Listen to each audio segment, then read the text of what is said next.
This is a Miami Sports Music Podcast Network production.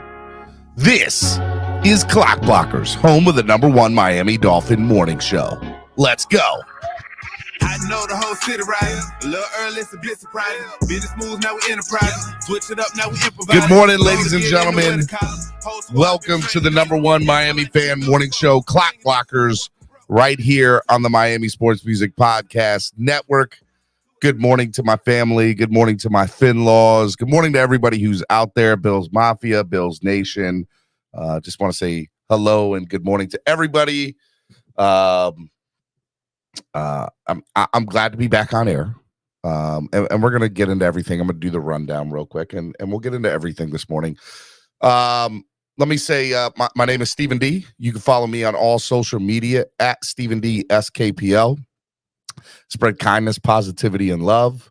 That's what we're going to be doing today. We're going to be spreading a lot of kindness, positivity, and love, and we're going to be sending prayers up to Damar Hamlin, and that's what this show is going to be a little bit about today. We're going to talk a little bit of Dolphins. I think but first we're going to talk about the Damar Hamlin situation. We're going to get into player safety, the future of the game, thoughts, ideas, about how this looks moving forward, because I think this is going to change the landscape of how we view football and how football is played going forward. So I'm going to get into, my thoughts and feelings on that here in a minute. Let me finish the rundown. You can follow Miami Sports Music everywhere at Miami Sports Music. And on Twitter at MIA Sports Music. You can hit the like button on your way in through the door. 45 of y'all already in here. Shout out to y'all. Keep that up, and make sure you guys hit that like button, subscribe to the channel. If you guys want to sign up and become a member, the link is in the chat. As a matter of fact, I'll just drop the link right now for you to sign up and become a member today of the channel. Helps the channel grow. Big deal. Okay. Also, hey, look, if you want to help the channel grow by donating, that's great. But today, actually, any money that's donated to the channel, we're going to be sending to Damar Hamlin's foundation, Chasing M's community toy drive that people are raising money for. So any money that is donated to the channel today, 100% of the proceeds are going to go towards Damar Hamlin. Chasing M's foundation. So let's raise some money for Damar Hamlin's foundation today. Normally we raise money for the channel, but today we want it to go to Damar Hamlin's foundation. So any money that's donated to the channel, whether that's through YouTube Live Super Chat, whether that's through $MSM Podcast Network, or PayPal, which is also MSM Podcast Network. 100% of the proceeds today for the money that's raised on the channel, we're going to send towards Damar Hamlin's foundation, which is pretty awesome. So, so I just want to throw that out there. So if you guys donate today, it's going to go towards a really, really amazing cause. All right. ZSM Sports, sponsor of the show. Cars, jerseys, balls, and hard-to-find items. We love ZSM. They specialize in sports memorabilia. Make sure you give them a follow on all social media, especially on Instagram at SportsZSM. Angry Owls, good food, good mood, craft subs and salads in Pembroke Pines, Florida. Make sure you guys give them a call at 305-279-5332. Vasasaur. We love Vasasaur. Born and raised, a beer created for the fans, by the fans, just like this podcast network and just like this show. A network made by a fan for the fans. Born and raised, the official beer of Clock Blockers. GreatPlaceToSit.com. You need tickets for the game this weekend. Go to GreatPlaceToSit.com. The price you see is the price you get. And Tail Greeter. We absolutely love Tail Greeter. Download the app today on your current Apple or Android device today. All right, man. It is it's Wednesday. I'm not going to do a typical Wildin' Out Wednesday show today. We're going to talk about Damar Hamlin, give a little bit of an update on his health. We're going to talk about player safety. We're going to talk about what's next, how the NFL future kind of looks. So let me just everybody over the last 24, 48 hours has kind of had, been able to kind of talk. So let me just, a lot of you watch the show on a regular basis, all 61 of you all that are watching right now. Hopefully more people tune in. Make sure you share the link. I started this show a little over 2 years ago, and I started this show because I wanted to give fans a voice that they never typically had in the past. There's plenty of sports talk shows that, you call up, hey, I'm on the line, first time, long time, or, you'll get to say 2 sentences and that'll be it. And I wanted to give fans an opportunity to talk and say what's on their mind. And I wanted to give myself a platform to be able to talk about whatever's on my mind and talk about my favorite football team, which is the Dolphins. But, I played football in middle school and in high school. And in the 4 or 5 year span that I did, shout out to Trucker Sean, by the way, just a reminder, any donation, 100% of all donations today are going to go towards Damar Hamlin's Chasing M's Foundation Community Toy Drive. So make sure you guys donate, and we're going to send 100% of the donations towards Damar Hamlin, which I think is great. So I wanted to give fans obviously a chance to be able to do that, and and obviously explain myself. But anyways, go back. Bear with me this morning. This is not a typical morning. I have a lot on my mind, and I have to figure out a way to get all this out and said. So I played football for in middle school and high school, and I got hurt. I had and I actually played Pee Wee football too. And out of Pee Wee, middle school, and high school football, I had 9 concussions playing football. Some were mild, some were severe. I had 1 or 2 severe. Most of them were mild concussions, nothing major. So, but they were all diagnosed as concussions, and I probably had more that were unofficial, I would bet. As a matter of fact, the very first time I ever played football in middle school, I got a concussion in my very first practice. So the writing was on the wall. I was not a good football player. But I've had a lot of head injuries, from that standpoint. And so I've always, my wife and I have talked over the years. I've gotten tests done. There's no way to obviously count for CTE, when you're alive. I am going to be donating whatever, hopefully many, many, many, many, many, many, many years. I want to donate my brain to be able to see if, I had CTE just off of middle school and high school, playing football. I love the game of football. Football for me is something that gave me something that I never had or didn't have a lot of. And that was discipline and just something to look forward to every day. And, I love football. And so, and I love sports, period. And so it's always had a very interesting place in my heart for the safety concerns, because I stopped playing because I got hurt. The very last time I played, I got hurt. I was in the hospital for a few days, ended up being in more than a few days, like a week, I think. And I ended up being in, recovery probably for 6 to 8 months. And Zachary Waldrop, yeah, I did start. I was pretty good. I played center. I was pretty good. My freshman year of high school, I was being unofficially recruited to play, Division II, Division III.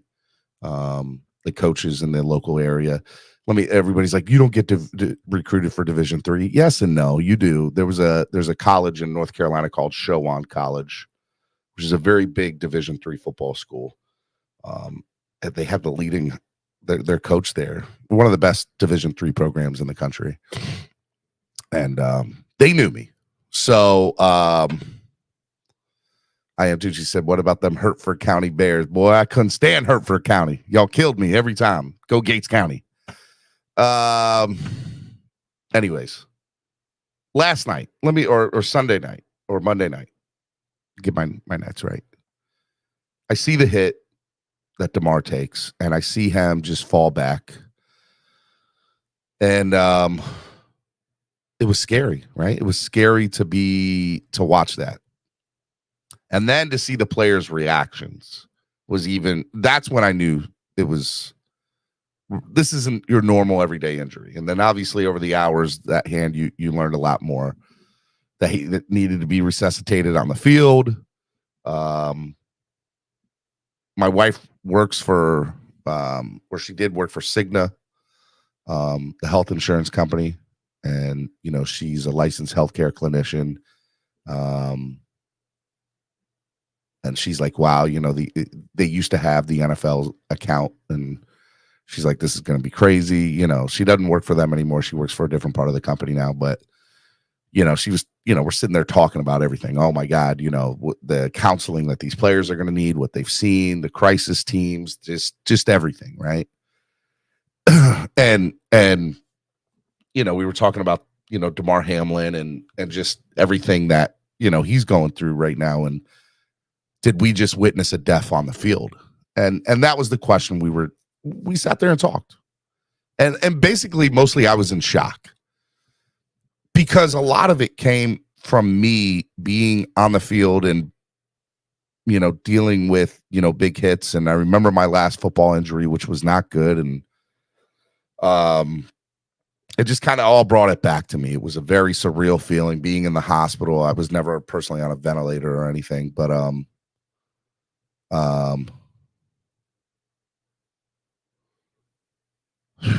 man, it's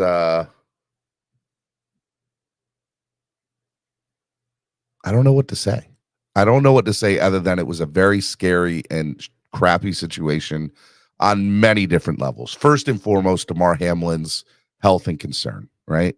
And I didn't know what to say yesterday, which is why I didn't do a show yesterday, because I had no idea what to say. I had no idea how to, compute this. What the number one thing when stuff like this happens, we might say something and it might be considered the wrong thing, and you end up getting canceled. We saw what happened, and some people, look, you got to know what to say and when to say it sometimes, aka Skip Bayless. That just, I didn't know what to say yesterday. I didn't know how to express my emotions other than it's really sucked that what we witnessed and how real of a thing that is. These are men, these are people, these are human beings. It's real easy for us to get up on this show every day and say, oh man, that person's trash, oh he can't do, and I get that, and having friends or people that I know, I consider them a friend. Richmond Webb, I would consider a friend. Sean wouldn't. I know, and I haven't talked to either one of those gentlemen post this, but I would assume that the number one thing that they're getting all this is that they're human beings, right? And we can't look at them as just football players. And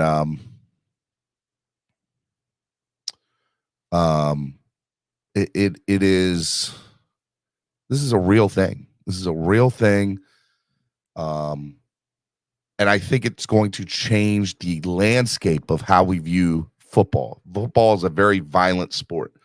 I personally have a 8-year-old son who's playing basketball right now. By the way, I'm coaching now. I am an assistant coach for his youth basketball team, which is really, really cool. I was really in a funk yesterday till his basketball practice, which got me out of that funk. But it's I'll never let my kid play football. Never. I love football and I know what it did for me. But I can tell you right now, it'll be a conversation that we will not have until at least high school. And even then, I don't know if I'll ever consider it. I don't know. And that scares me about the game of football. That, we talk all the time. I love the Miami Dolphins. I have a YouTube channel dedicated to my favorite football team. But is my favorite football team going to be around in 30 years? I don't know. I don't know. I think the game of football needs to take a real look at itself. And I think what we love and what we see today is not going to be the game that we see 5 years from now, 10 years from now. It's just not. You have to make it safer for these guys. You have to. You have to. Manzachiel says, what's crazy is I've seen 10 times harder hits and no one got hurt. Yeah, it goes back to, I'm a big NASCAR fan. Dale Earnhardt. When Dale Earnhardt got into his wreck in the Daytona 500 in 2001, we've seen Dale Earnhardt take harder wrecks than that. And the one that ended up killing him was just the one that the way the cards were dealt, right? He went into the wall and wasn't wearing, and that changed NASCAR and the safety and how things are done in NASCAR, right? NASCAR, they used to all be about how can they go faster? How can they go faster? Now they're just how can they be safer? How can they be safer? In the preseason, we see these. I know Ken Block, yeah, definitely. That's a whole situation in itself, Cap. Rest in peace, Ken Block. But whatchamacallit? In preseason, we see these little pads over top their helmets. There's no reason that they shouldn't be wearing those in the game now. I'm sorry. I know it looks crazy. I know they look silly. But if we give a damn about player safety, they need to be wearing those during the game. Point blank. They need to be doing everything they can to make sure that the player is safe. I get it's 100% injury. It's an injury-prone sport. It's a violent sport. It's 100% full contact. I understand all that. And I understand freak accidents and things are going to happen. But we have to be figuring out how can we make this game safer. Because if they don't, the future of football is going to hurt from it. Because I'm telling you right now, I have a YouTube channel dedicated to my favorite football team. And there's absolutely zero chance that my son I'm ever going to let play football. I'm just not. I'm not going to let it. Why would I? There's a million other sports that he can play that they all have chances of injuries. You're 100% correct, but I'm just not going to do it. And all these things are going through my mind about the Damar Hamlin situation. And the other thing is Damar Hamlin, right? Like, so the last thing I have read is the ventilator was originally at 100% oxygen level. Now it's at 50% oxygen level. They turned him over on his stomach to get pressure off of his lungs, but he's still in sedation and he's still in ICU and he's still in critical condition.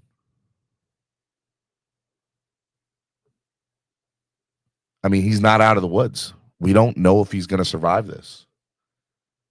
And whether he does or he doesn't, and I pray that he survives this. The NFL needs to, and the NFLPA needs to just look at every single possible way in which to make the game safer. And will that mean that we see a different sport 5 years from now or 10 years from now or 2 years from now? Probably. We talk all the time, oh my God, this is a flag football league. Maybe that's what we end up going to. I don't know. Maybe it won't be as exciting as the game that we see. I don't know.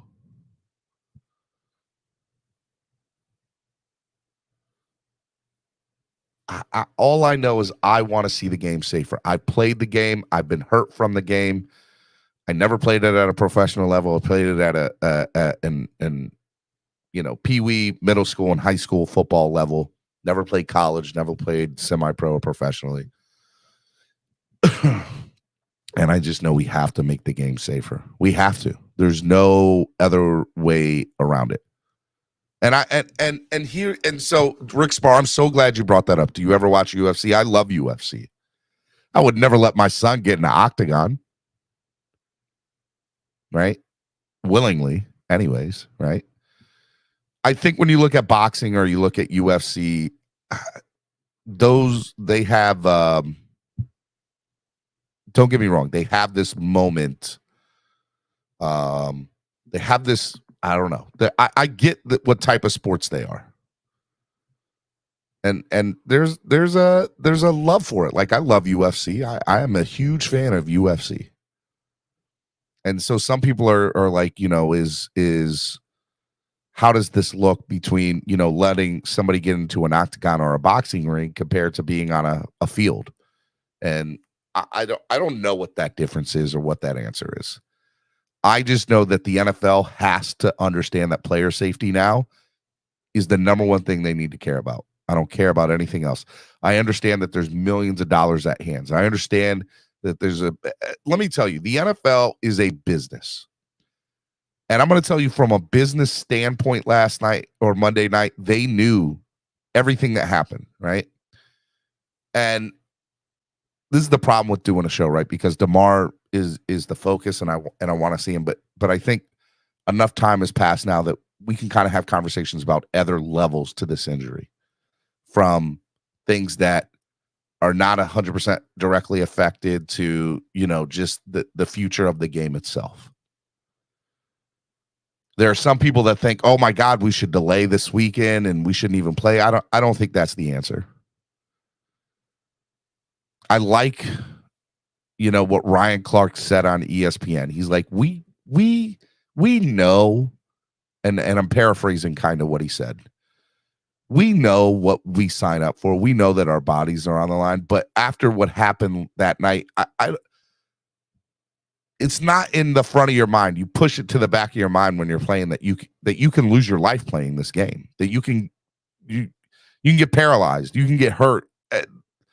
You can never walk again playing this game.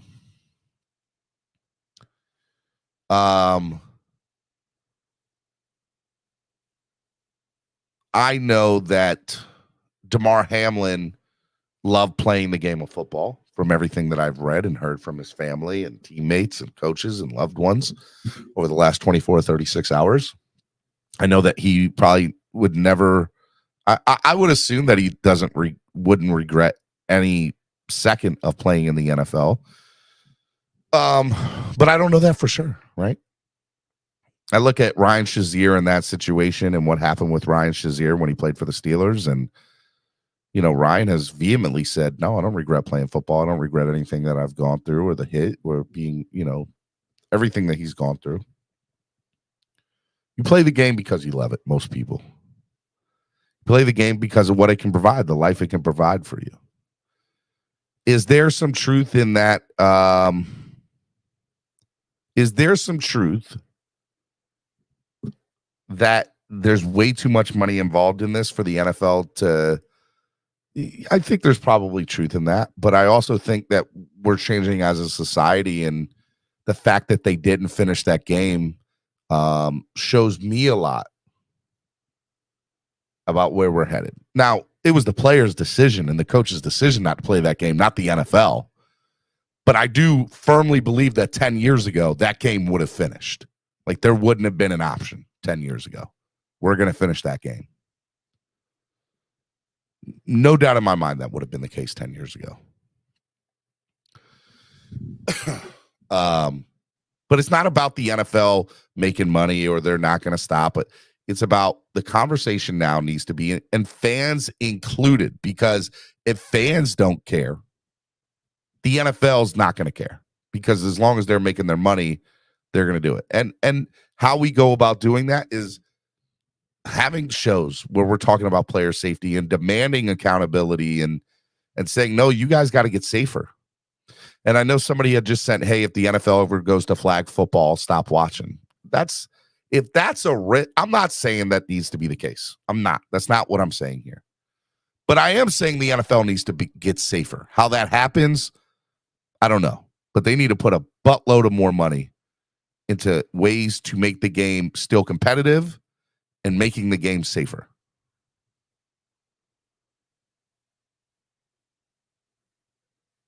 They have to, because I understand this is very rare circumstance. I understand that we've never seen anything like this, right?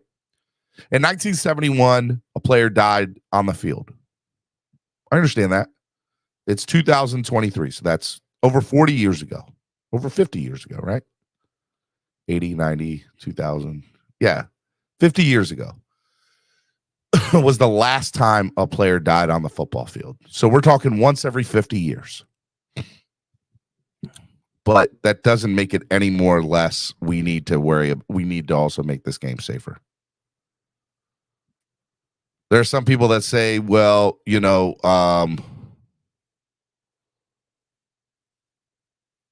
we should go to rugby where there's no pads. I don't know if that's the case. I don't know. And that's sad, level 2 noob. You're right. You're 100% right. In a few months, nobody will be talking about player safety. They'll be talking about draft position trades, etc. And I'm probably going to be guilty of that, right? It won't be at the forefront of my mind because the further away we get from this situation, the more the NFL is going to want to put it behind them and not even talk about it. But what we have to do is keep holding ourselves accountable to this as a society, as a football fan, as just everything.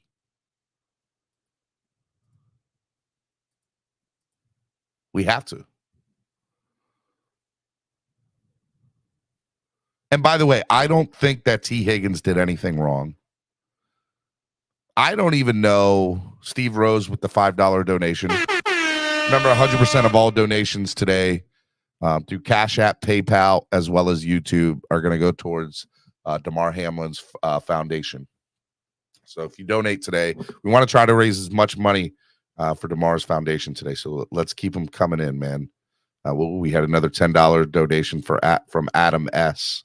on Cash App. Thank you, Adam. Appreciate it. Remember, if it goes through Cash App or PayPal, YouTube doesn't take their 50%.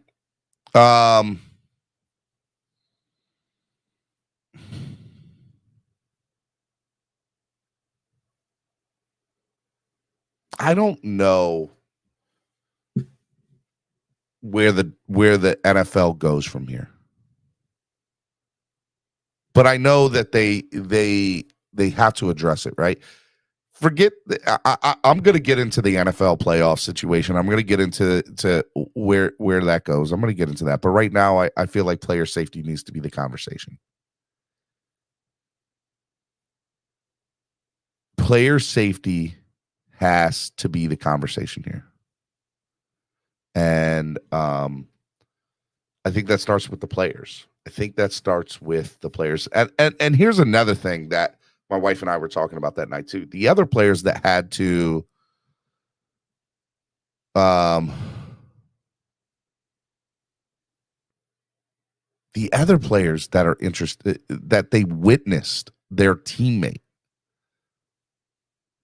Like, you're never going to get that out of your head. You're never going to get that out of your head. It's always going to be at the forefront. Chef Zhu just donated $5 on Cash App. Keep the donations coming in, guys. I'm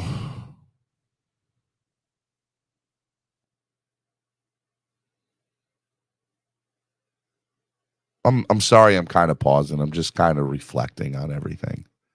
This is it. I had no idea how to do the show yesterday, and I didn't because and I still kind of don't know how to do today's show. I just know that the Damar Hamlin, I keep on wanting to say Denny Hamlin, Damar Hamlin situation sucks. It sucks big time. Color says accountability would be banning the sport. I don't think banning the sport is the solution yet.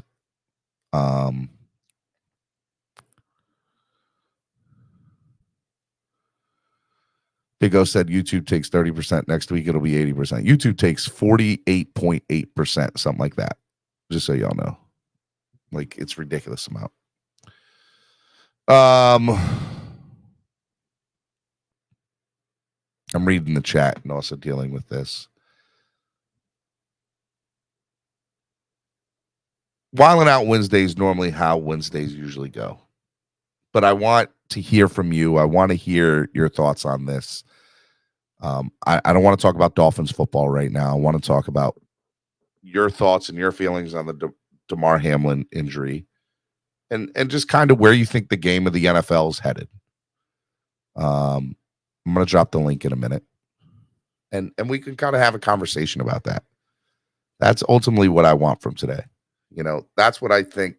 That's kind of what I came to the decision.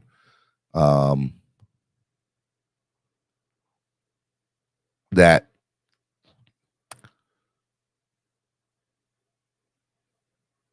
I'm going to do the show today is just give you all a platform to talk about this because I think it's something that needs to be talked about.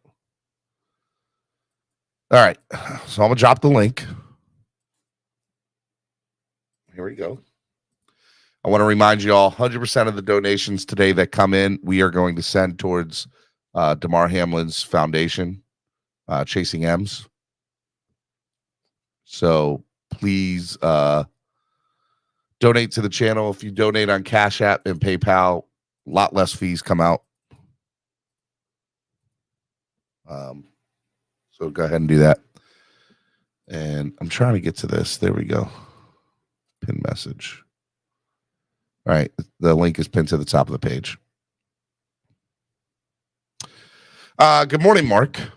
Good morning, Stephen. Hey, thank you so much for doing what you're doing today. It's a wonderful gesture. I really didn't, man. Mark, I didn't know if I should do it. Like I want to talk Dolphins football. I want to talk playoff race. I want to talk all this stuff, but I don't know. I know right now is probably not the right time to talk about it. Maybe after a good discussion today, if not tomorrow, maybe it's time we can get back talking about that. But what I don't want is for us to kind of like not just, okay, it's been a day, let's move forward with the conversation, right? So it's not a move forward. It's definitely not a move forward conversation at this point. The aspects of player safety it's so unfortunate. And by the way, I completely agree with you. T. Higgins did nothing wrong. As a matter of fact, he's been. I didn't like what Bart Scott said. Did not like what Bart Scott said. You realize that he's been nonstop at the hospital. Yep. After what happened, and for the most part, just about everyone I have seen any comment from, with a few exceptions, and there are a few exceptions that have, focused on things that are team specific to their specific team's needs. But the bottom line is that the play was completely clean. There was nothing illegal that was going on that particular play. It's a one. I don't want to say one in a million. Honestly, I don't know what the probability is. So he gets tackled, right? Or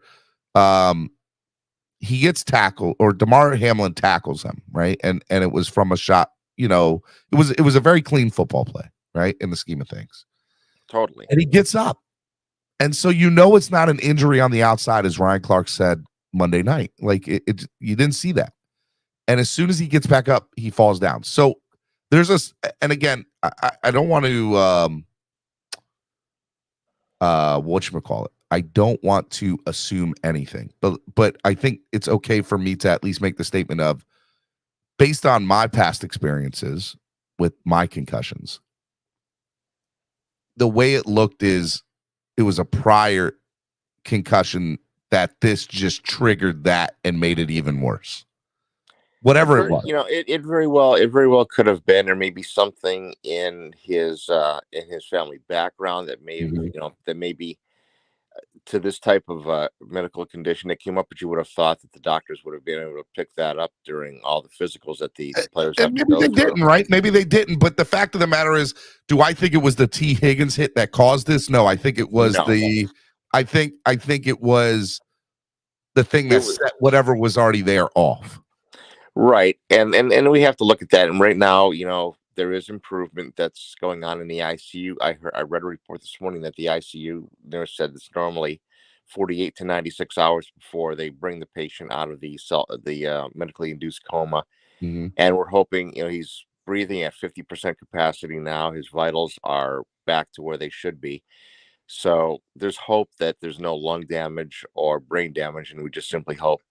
I'm not hoping for a recovery back to the football field. I'm just hoping he has a recovery. Yeah, I just want him to have a normal life at this point. That's all I want for the guy. That's all. And anyway, I just wanted to. I'm going to pop off the line so other people can come on. But I just want to thank everybody in the Dolphin community, specifically the Fins forum, or the Fins forum link is just littered with quality people doing donations and saying quality things. So I want to certainly commend them for that, and commend you for everything that you're doing today. Hey, no problem. I want to remind people, any donation that happens today, 100% of the donations going to go towards Damar Hamlin's fundraiser toy drive. So keep donating today. Let's Yeah. And I assume you wanna have more be people in the able to- background, so let me go ahead and drop off and let you take them. All right, Mark, I appreciate it, brother. Thank you. Bye-bye. Yep. All right, man. Let me bring on the next person from one of our sponsors here at Miami Sports Music's podcast network and Clock Blockers, Zachary from ZSM Sports. What's up, man? What's up? I'm doing good. How are you today? I'm better than I was yesterday. Yesterday was a rough day for me, man. I have to admit, I didn't know how to this type of stuff, it gets to me. I'm an emotional guy, I can admit that, right? And Of course. I was really emotional. I mean, I've worked with Damar personally before. Okay. So when I saw the hit, I immediately shut off all TVs. I shut off the radio. And the only person I called was his parents. The only person I texted was his agent, because I saw how it wasn't really a hard tackle, a hard hit. It was more of I mean, it does happen. It's the name of the game.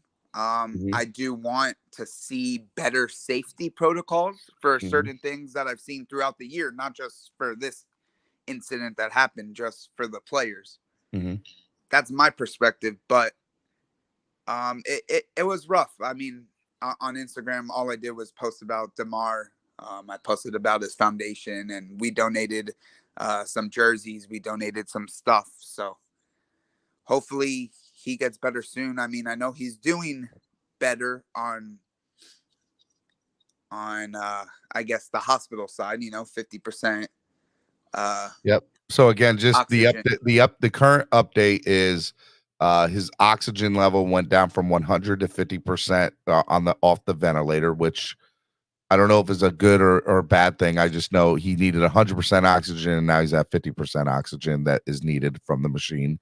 And somebody was trying to tell me yesterday that doesn't mean that he's breathing, and that it just means that the oxygen level now just needs to be at 50% to keep his where his vitals where they need to be at, and that his lungs were getting a lot of pressure, so they flipped him over on his stomach last night. And that he's still in a medically induced coma, he's still incubated. I don't know Yeah. if medically induced coma is the correct thing to say, but he's still incubated. That is correct. So that's kind of where he's at right now. And it's a wait and see game, right? He's still in ICU. He's still how did you know Damar? Through a mutual friend. The guy Jordan, who's been on TV and everything talking about Demar. Yeah. Me and him are pretty close, and Okay.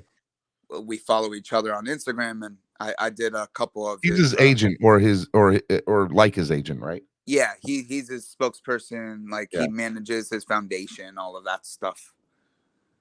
But we did a signing. Jeez, it was, I don't even know when. Probably when he was still in college. Okay. We did a signing, so that's when I really knew him. I mean, it wasn't anything big. It was a couple items, but I mean, it's just rough to see that happen to such a amazing guy. I mean, a guy that's, I don't know if you saw videos, but super positive, loves his family, is grateful for his situation and everything that's going on in his life. So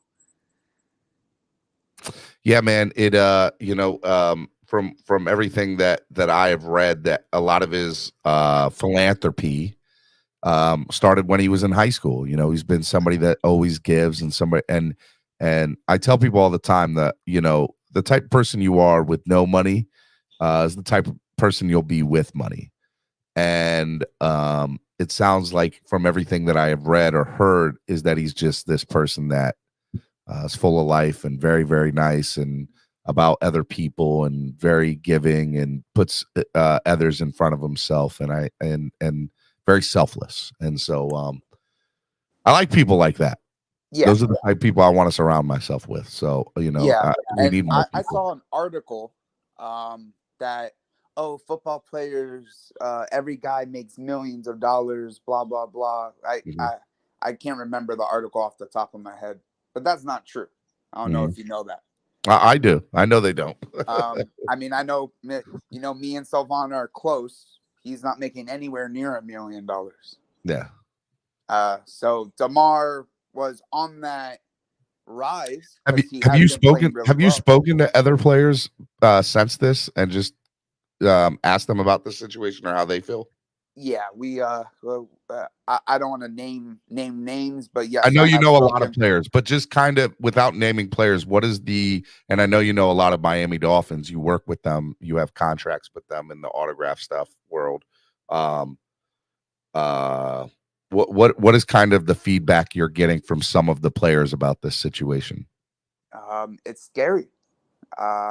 In all honesty, it's scary because it could happen to them. So they took it in their perspective, like they put in their mind, they put themselves in his shoes on that play. And when I spoke to someone that I know that does play professional football, he started crying. I mean, I started crying yesterday when I saw that. It's a rough situation to go. It's not an everyday encounter. It's not. I mean, so do you remember the Buffalo game when Javon had to have the like cowboy collar on his neck? Yes. I mean, just a simple tackle could lead to, like you were saying earlier, could lead to he could be paralyzed, could never play football again, could. It doesn't have to be the most violent hit. It can just be. Oh It yeah, can be the wrong hit, right? I mean, it can be. that was a clean, one of the cleanest tackles I've ever seen, and it wasn't full speed. You know what I mean? It wasn't a helmet to helmet, and no, it wasn't. It definitely wasn't. And I think. And by the way, that's what makes me go back to the Dale Earnhardt thing in 01. Like that crash was just not what I've seen Dale Earnhardt crash a million different, I don't know if it's fair to compare the two, but again, I've seen million different worse hits in football. Right. And for this to be the one that in it my shakes opinion, you up. and I think it's shaken up the whole league, right? It is shaking up the whole league. Yeah, I don't know what to say other than I don't know where the game of football moves from here, because here's another thing that's going to be very interesting moving forward. When these players put on pads on Saturday and Sunday this weekend for the last week, every single player is going to, whether they know Damar personally or not, they're all going to have in the back of their minds that this could be the last time I talk to my family. Like all of them are thinking that now. I'm sorry, they are. Like my wife and I had this whole conversation. Of course. And she's like, every single one of those players needs mental, they need to talk to somebody, because they're going to be some in the back of their minds, maybe not all, but they're going to be some in the back of their minds that are like, I might not ever talk to my family after this. I don't know what's going to happen. And you're right. It's this is the second time it's happened, something like this hasn't happened playing American football since 1971. There's been millions of bad injuries, right? People being paralyzed, people being hurt, but nothing to this magnitude since 71 when the Detroit Lions Hughes passed away by a hit on the football field. So I don't know. I just know that the players in the back of their mind, when you feel like it's going to be a different game this weekend. I don't know if players are going to be. Is it rare? Is it fair for me to say that I don't know if they're going to be at 100% playing? Like they're going to lay off tackle? I don't know. I just know that their minds will not be 100% there in the game. A lot of them. I could see. I could see where you're coming from, but also players do have those resources. They do have a specialist on site at all times that they, they could pick up a phone and call. They could meet them personally at their office. But I see where you're coming from. I don't see I don't think a lot of those hard hitters that you see in the leagues Mm-hmm. are going to hit as hard, if that makes sense. They're still going to tackle. I just think in the back of their mind, they're going to have, I don't want to, so from everything that I've read about T. Higgins is that T. Higgins is taking this very personally, right? Like he he shouldn't, by the way, he shouldn't. But I've read from a lot of reports that T. Higgins is not doing good from this, right? And that sucks. And I think that's the other side of this, the person that isn't, that they don't want to be the person that causes somebody to lose their life. Right. And off of a hit that they made. The reality of the situation is I don't think T. Higgins' hit had anything to do with it, personally. I think there was more to it. I think the hit just caused whatever was already there, my personal opinion. I'm not a doctor. He got up. So there was nothing on the outside that was hurt from that. And it wasn't the most violent hit that we've seen more violent hits. So when you were a kid, this happened to me when I was it hasn't happened to me in years, but when you got out of the bed too quickly and you stood up, didn't you get all dizziness and fall over? Because I'm an old man, Zachary. That happens to me all the time. What are you talking about? But that has happened to me. I mean, I've stood up and I've been like, oh wow, I can't even stand, and I just let me sit down for a second. Yeah, look, as far as what Ryan Clark was saying on ESPN on Monday night, I think he hit the nail on the head. Who said it the best of whatever I've seen so far, by the way. Yeah, well, I mean, I love Ryan Clark, by the way. The Pivot podcast, everything about Ryan Clark's amazing. Love him. But yeah, I mean, he's the one who said it best, and he basically said, as soon as he got up, I knew it wasn't anything on the outside, that wasn't a broken bone, wasn't anything like that, or at least from what we could see, right? And so, what we've been told. So, it's interesting. Now, here's another whole thing to the situation, right? The fans. I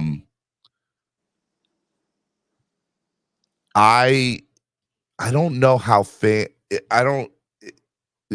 do a podcast every morning where I critique players. And I've critiqued players on a game that I love. And fans will be quick to boo somebody out of a stadium if you're not playing correctly. The first thing is the fans in Cincinnati were very classy on Monday night. Were absolutely amazing. Everything that I read, they were, very concerned. They, fight out when the game was finally called an hour later. I have my own feelings about that too. They filed out in a very orderly process. I don't know how fans, the fan situation from this too. How is there a way fans should act about this whole thing? So in my perspective, and this is my opinion, I honestly think all fans should be supportive of everyone. I never like to see a player from another team be injured, even if it's just a high ankle sprain or, the minor of the minor injuries.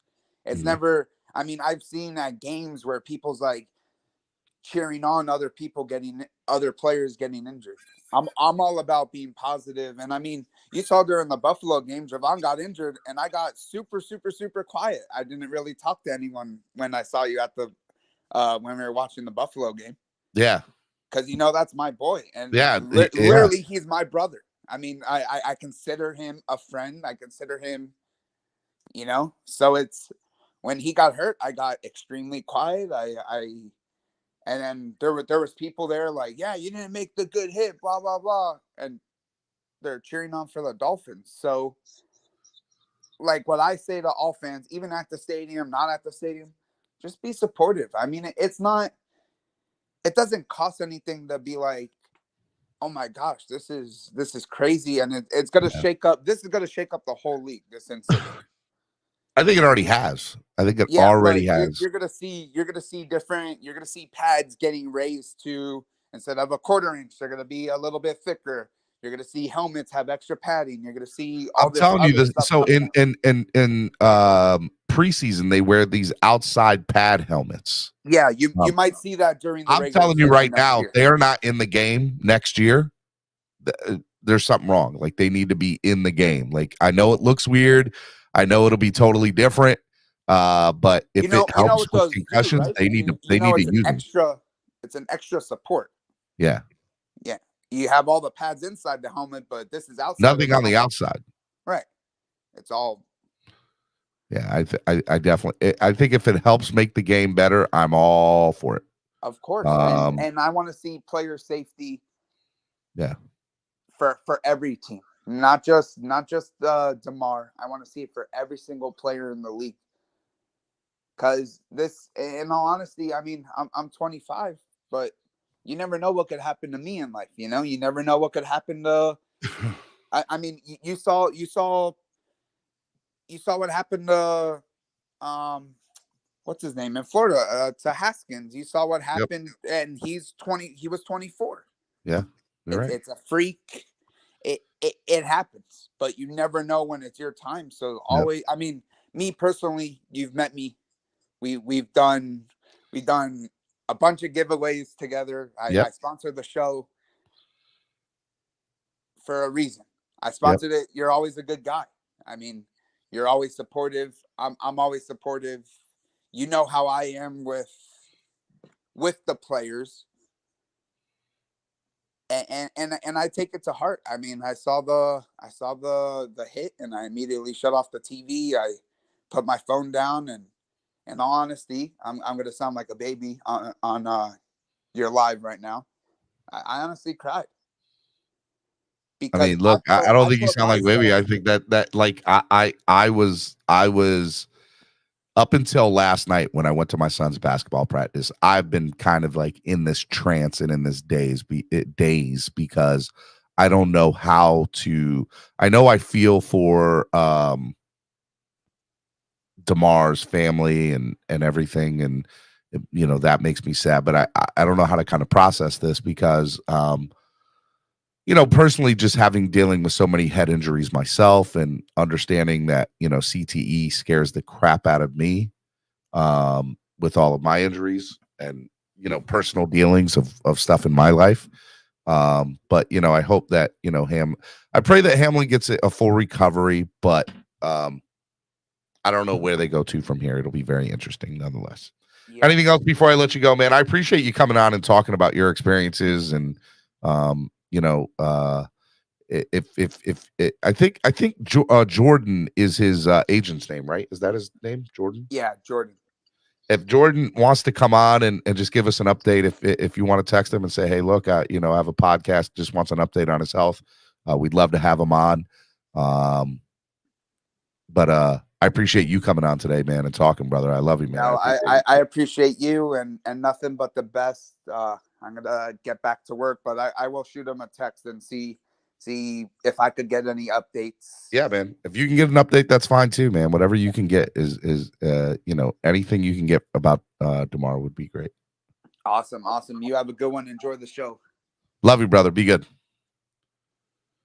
All right, Miami Sports Music's #1 Miami fan morning show, Clock Blockers, right here on the Miami Sports Music Podcast Network. I want to remind you all donations today, 100% of the donations we are sending to Damar Hamlin's Chasing M's Foundation. So if you guys want to donate, I would love for you guys to. If you guys do it on Cash App or PayPal, less fees come out of there than what's on YouTube. So go ahead and donate through Cash App and PayPal, and we will donate to the Chasing M's Foundation.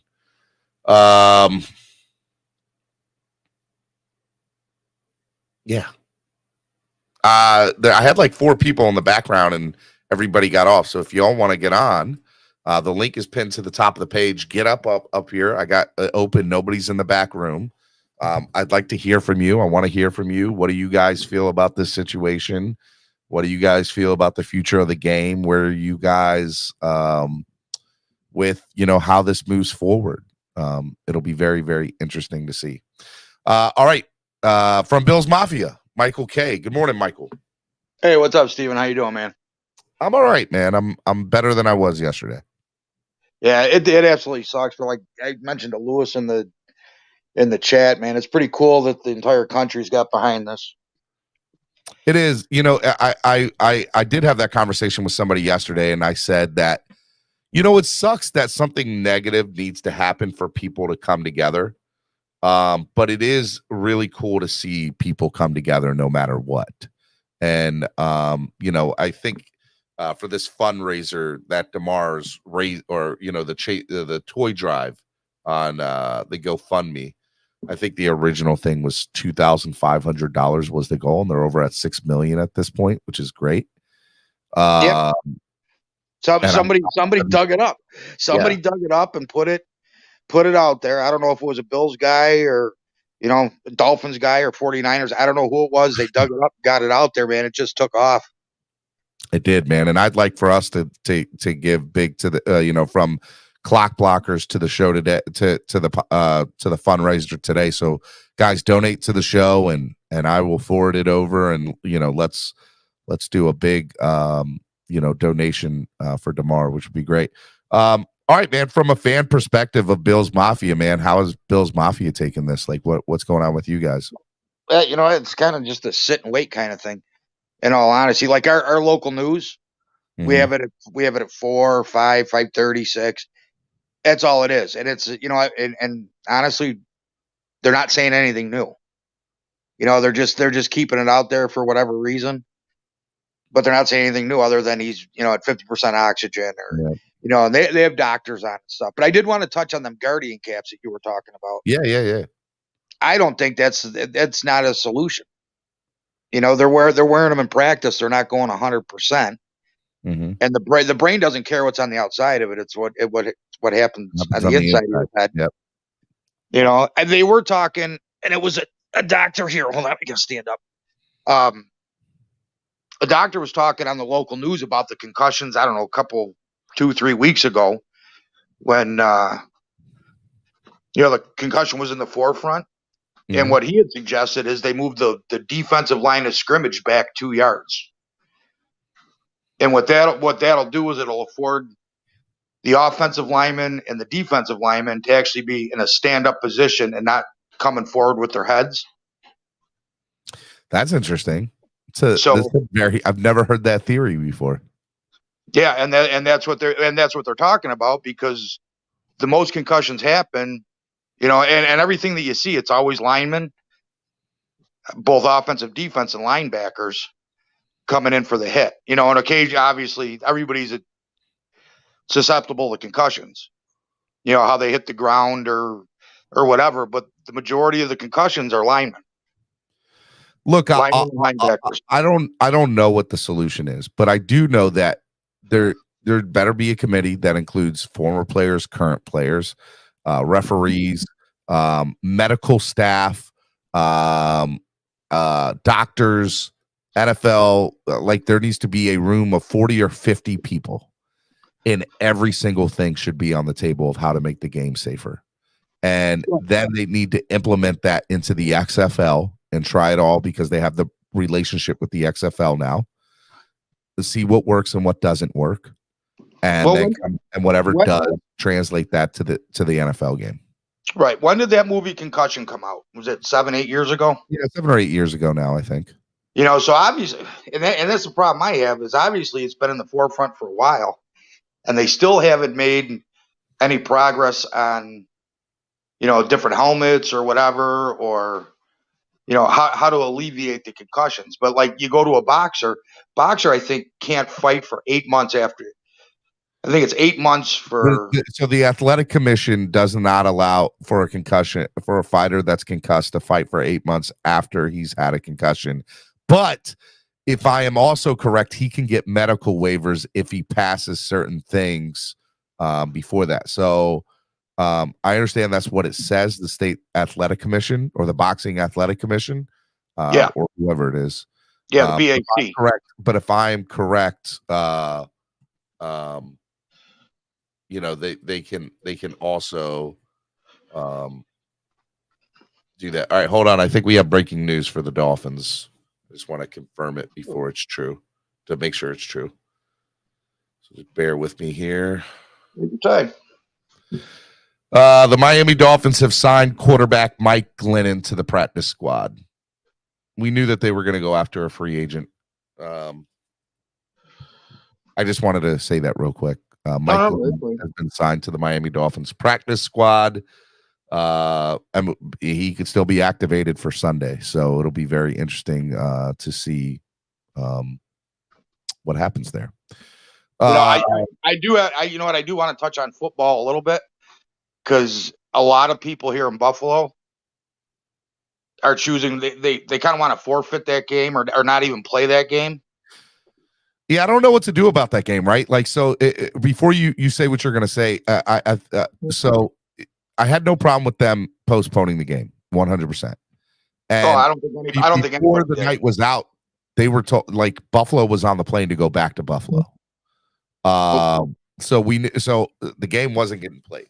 I mean, well, we've talked a lot about Damar. We've talked about, I think it's fair that we at least touch on this a little bit. I don't know how they should move it moving forward. There's 2 or 3 theories out there that I think are at least some, from what I've heard. You end it in a tie. Plausible, right? Right. I've heard even the coin flip theory, which I don't think they should do. I don't think Buffalo fans could handle losing 2 coin flips in 2 years. And then the third option is to push back the postseason by 1 week and allow them to play that game on their own. Like, let that be the only game the following week, and everybody gets a bye week. But that would, I don't like that either, because for many different reasons. So I don't know what the solution is here. Well, a lot of people in Buffalo, the sentiment is, everything that we've had to come through this year to get to where we're at, it was screw it. We might as well take the hard road anyways. Between all the snowstorms and everything else that happened, we played 3 games in 12 days. It wasn't easy on the team. We didn't always look good, but if the Bills are going to do it, they're going to do it. They're going to say we did it right. Do you think they'll play that game? Is the question. I don't think they will. I honestly don't think they will, because it's not. It's not fair to the other 30 teams in the league. And do you think that it'll come down to win percentage? What, did they play the game? No, how they go about seeding in the playoffs if they don't play that game. That seeding, I think it's only a matter of 3 teams that it makes a difference, correct? Well, it's a matter of 3 teams in seeding, and then 2 or 3 teams to make a playoff spot, right? Because from a Dolphins perspective, we needed Buffalo to lose on Monday night, and then we needed Buffalo to win on Sunday against the Patriots. No, so you needed Buffalo to win, so we didn't. Oh no, actually that didn't matter. You needed Buffalo to win, Kansas City to lose on Saturday. Yeah. Well, yes, to make that a difference. So I still think we're rooting for Kansas City to. I think we're rooting for Kansas City to win. I'm not sure. I don't know who we need. I have no idea what we need to do at this point. Well, I don't think anybody does, because nobody knows what's going to happen. You know what I mean? It's all up in the air. The only thing that we know is set in stone is the NFC race. Yeah. Because nobody's affected by that as of right now, because everybody plays their final games on Saturday and Sunday. So the NFC doesn't care. So it's just the 9 teams in the AFC that are worried. But I also think Goodell actually has a little bit of compassion to the other teams in the league, as of Miami or even the Patriots or whoever. Tennessee, I think, is the other one, that he's trying to do the right thing. So, but I guarantee McDermott won't take anything for nothing, if that makes any sense. And I don't think this is a very interesting thing here. Let me bring up Mark from. Yeah, let me kind of give you some clarity on this. What they're going to do, in my opinion, is obviously they play the Week 18 games and play it out. Now, there's one theory that says they, excuse me, they move the playoff games back a week, and play the Buffalo-Cincinnati game because it affects 4 teams. It affects the number 1 seeding between the Bills, the Chiefs, and the Bengals, and it also affects Baltimore. And you're from Baltimore, so you guys see how this is going to play in. Yep. Okay, so first of all, the Bengals play at home against the Ravens on Sunday, whatever game time that they're going to make that at this point. If the Bengals win that game, they're going to win the AFC North, and that'll just mitigate Baltimore down to probably I'm sure a 6 seed. Mm-hmm. But the problem that we have left is that the Buffalo-Cincinnati game, in essence, really has to be played because nobody's going to know what the results are going to be, and Cincinnati could very easily be the number 1 seed if they win that game. If Baltimore beats Cincinnati in Cincinnati, then Baltimore's going to win that division because of even record and tiebreaker. Then the Cincinnati-Buffalo game becomes less important. Then it comes down to Kansas City and Buffalo, and if you're really going to do it fairly, you can't give Kansas City the number 1 seed. And although Kansas City would have the better record if they won the game on their game on Saturday afternoon, but do you give the number 1 seed to Buffalo because they won head-to-head in Kansas City? That becomes the question. Well, I mean, so here's another thing. The NFLPA is going to have a say in whether this game gets played again or resumes or not. And I agree. I think they want to see how week 18 plays out. My question is, what are the rooting, who are the Dolphin fans need to be rooting for? Dolphin fans need to be rooting for the Dolphins because they beat the Jets. Well, I understand that. So we win. We still need at the moment we needed the Patriots to lose. But I don't know if that's still in effect now because I'd like to think that it is, but I don't know if that guarantees. No, it would be. It would be because if the Bills-Patriots game decides the Dolphins' fate based on how the Dolphins. As long as the Dolphins win, and it also affects Pittsburgh's fate because a Dolphins loss, a Patriots loss, and a Pittsburgh win puts them in. So the in theory the Bills-Bengals game has no bearing on the Dolphins' playoff chances. Like this weekend will decide the Dolphins. No, Buffalo has to play it out because in the scenario that Kansas City wins on Saturday, or even if Kansas City loses on Sunday, the Bills aren't going to know what's going to happen with the Bengals game, so they're going to have to go all out. They will have to go all out anyway. Okay, I get that. That makes sense to me. And so then it goes to that playing that extra game is only going to decide. Well, it depends on how the Ravens and Baltimore turn out on Sunday night or on Sunday, whenever that game is played. Okay. A Baltimore win gives them the division and basically removes Cincinnati from having to play that game. So the NFL has no other choice but to let Week 18 play out and then make a decision post the results of that. Results of that. That makes sense to me. All right. Well, I wonder if they do that then, if they're just going to take to Week 17 and just make it a wash, and then the Bills would automatically get in if they beat the Patriots. See, that's why now here's the thing: is there a week off between there's 2 weeks between the Super Bowl game and the conference championship game. So look, it opens the door for the NFL to do it. It allows them. What it does is you can move right now the skills competition was going to be on Saturday, I think, for the Pro Bowl, and the Pro Bowl flag football game was going to be on Sunday. They did the skills competition on Saturday. They moved the whole playoffs back a week and do the wild card round the weekend of. They won't push the Super Bowl back. The Super Bowl is going to stay where it's at. Pardon? Yeah, Super Bowls. The reason they have no way the Super Bowl gets moved. The reason they don't. The reason they put that bye week in, or the 2 weeks from the conference championship to the Super Bowl, was for both teams to try to get healthy. That was the only reason they did it. Right, and the bottom line now is that all they have to do is move the conference. They move the playoffs out a week, and they move the conference championship games to Sunday the 6th, and have a 1 week break because the first week of the 2 week Super Bowl break is just the teams working out, getting healthy, etc. They have dropped to 1 week multiple times for reasons of national security and conflict and 911 and things like that. So that's not an issue. Yeah. All right. But we're not going to know anything until all the results are plugged in after Week 18. Well, 9/11 didn't really. They could change everything because they still had 4 months to change it. Here they only have a month. You know, it's They don't even have that. They have a week. But most of the fans that are flying out to the Super Bowl game are going to fly out during Super Bowl week. The teams fly in on like Monday night of Super Bowl week. Radio Row does all their stuff during Super Bowl week. Yeah, look, there's no way they're moving the Super Bowl, so I get it. Anything else before I let you guys go? It's actually timed into where the following day is a national holiday because of President's Day. So you're definitely going to the Super Bowl should be a holiday no matter what. I've said that for years.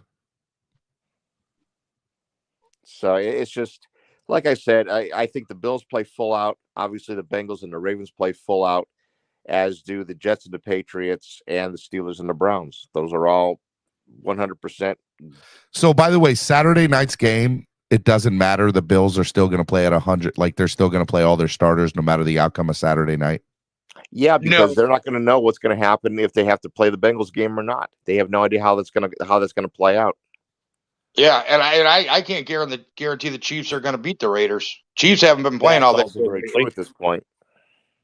You know, and Chiefs defense is a little suspect. Because that's what worried me about that game on Saturday. It was like, damn, like the Bills are going to be like, well, we don't need to play our starters because of the outcome of Saturday's game. No, that's not that's not actually true, Stephen, because if the league decides that they are going to go ahead and make the Bills and the Bengals play it out, then because you cannot hand the Bills, assuming that Kansas City loses, you can't just hand the Bills the number 1 seed because the Bengals would still be in the mix, and it would be unfair to the Bengals unless now if the Chiefs lose and the Bengals lose, then they just cancel the game and let it go because Buffalo becomes the obvious number 1 seed at that point because of better record.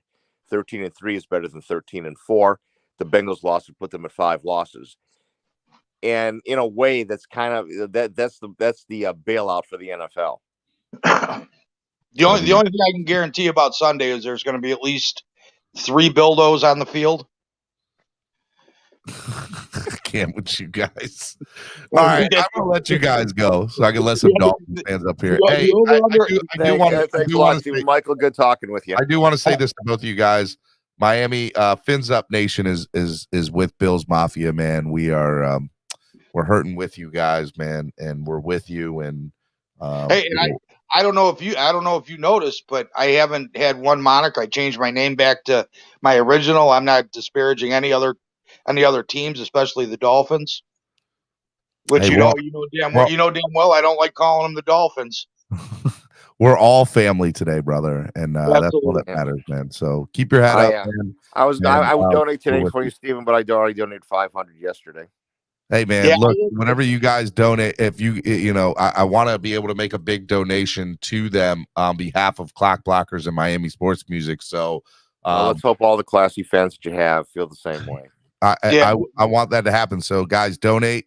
I have the Cash App and PayPal link. 100% of all donations today we are sending towards Damar Hamlin's Community Toy Drive fundraiser. I think they're at 6 million now. They're over at 6 million. Yep. On a different note, if you go to the Bills Instagram page, the Sabres played last night on the 3rd. Yeah. The first Instagram thing, just read what Tage Thompson did. It's pretty, it was gave me chills. On what page? On the Bills Instagram page. Bills Instagram page. This is the very first one. It's a hockey player. Read what happened. It was man, it gave me the chills. I'm pulling it up now. You can't make that stuff up. What a game last night. 5-4 win in Washington too on top of it. I don't see send me the link. Send me the link on whatchamacallit. Well, hold on. Let me. I'll do this. I'll just. I'll read it because I actually saved my gallery. And Level 2 Noob said, "I finished 3rd in the Clock Blockers Fantasy Football League. Keep my winnings and send that with your donations." Wow! Thank you so much, Level 2. Tage Thompson.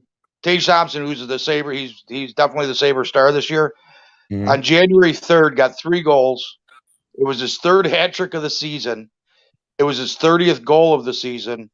And the winning goal was scored at 3 minutes in overtime. Talk about 3 being the number, man. Wow. Everything was 3. When they said it on the news last night, because I didn't watch the game, I was like, oh, I mean, I just started shaking. I was cold. I'm getting the chills right now over it. This one was for you, Damar. That's what it said. Wow. So, yeah, you guys go have a good New Year, have a good show, and I want to thank everybody for their support. You too, Hey, Michael. shout out to Bill's Thank you, Mafia, and guys. Steve, Y'all be good. Let's hear some Dolphin talk for a little bit, okay? All right. All right. Bye. All right. Miami Sports Music's #1 Miami fan morning show. Clock Blockers right here on the Miami Sports Music Podcast Network.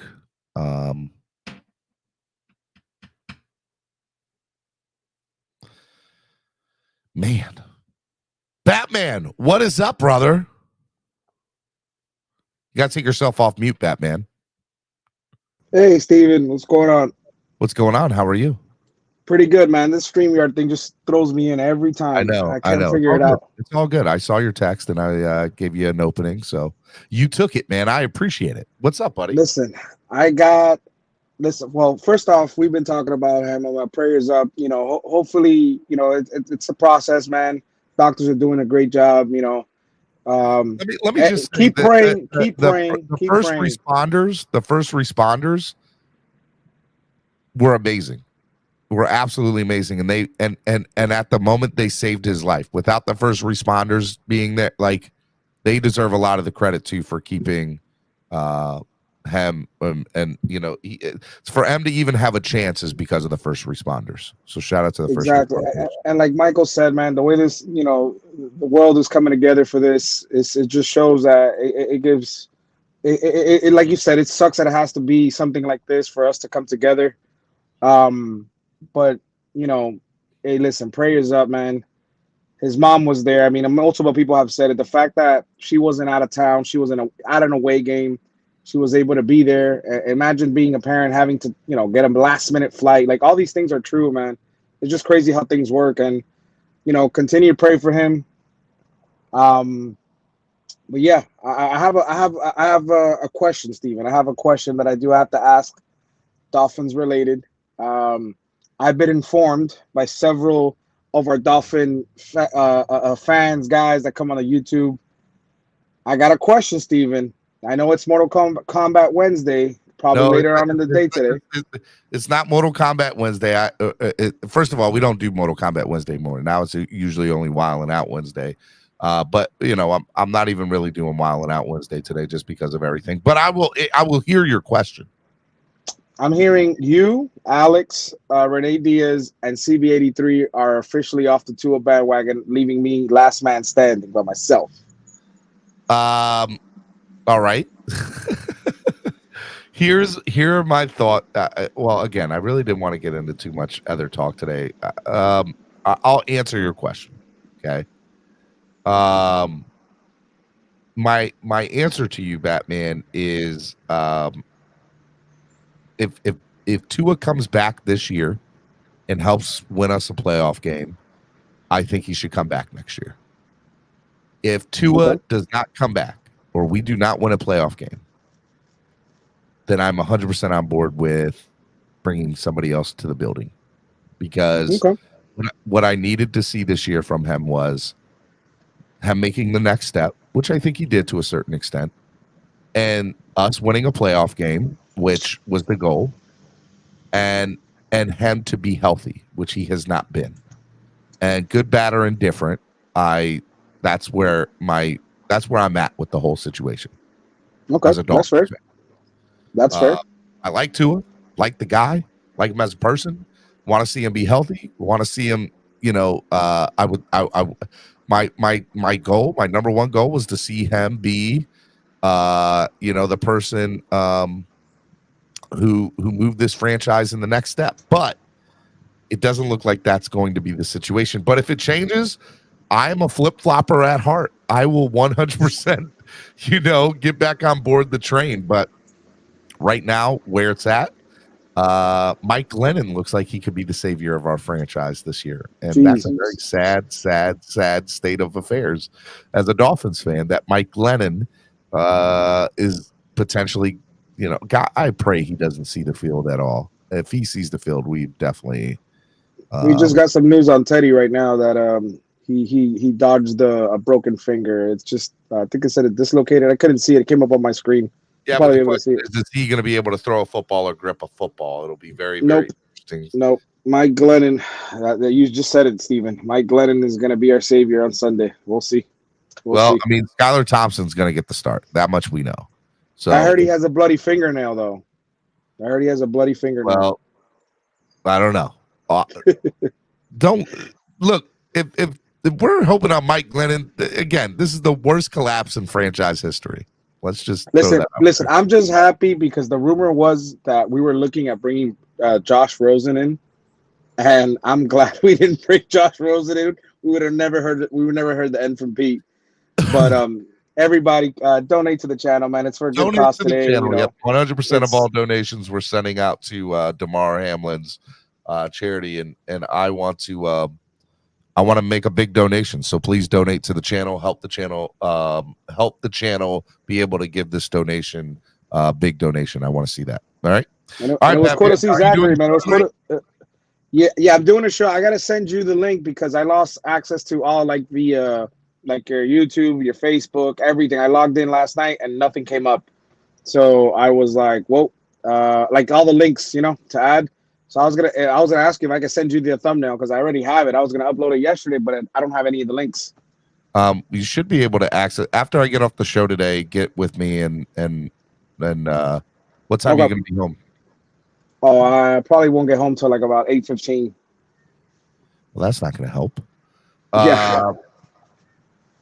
You should be able to get in. I don't know what's going on. All right, we'll talk business after. I'll call you after the show. All right. Much love, everybody. Fins up, and everybody have a blessed day. All right, man. Be easy. All right, let me bring in. I got a couple people in the back room. I want both people that are here. Just wait patiently. I'm going to bring you both on. I want to remind you guys. Hit the like button, share the link, and donate. 100% of all donations we're sending towards Damar Hamlin's foundation, and you know, I want to be able to make a big donation, so let's get those donations in. All right, Cap for life. Good morning, Cap. Hey, good morning. Good morning. Can you hear me? I can hear you. That's excellent. That's excellent. Man, I wanted to chime in, man. I mean, try to you know, change the topic for a little bit, man. Just I wanted to try to get in touch with Batman about a certain situation, man. But since you're here, man, and he's still out there, maybe he can hear me, and maybe someone can give me a little bit more perspective on the crap show that's going on right now in Miami Gardens. I just want to ask one question because I know Batman asked a question, but I also want to ask a question. Ask away. Is it fair to thank you? Is it fair to say right now that this pretty much whole crap show that's going on right now is because of one gentleman who decided to, what was it, tweet or Instagram the incident that happened with the concussion? I have no idea what you're talking about. Well, I'm trying to figure out the guy who put the video on the internet. Was it Twitter or was it Instagram? And if it was Twitter, is it safe to say that Twitter is pretty much responsible for the downfall of this team right now?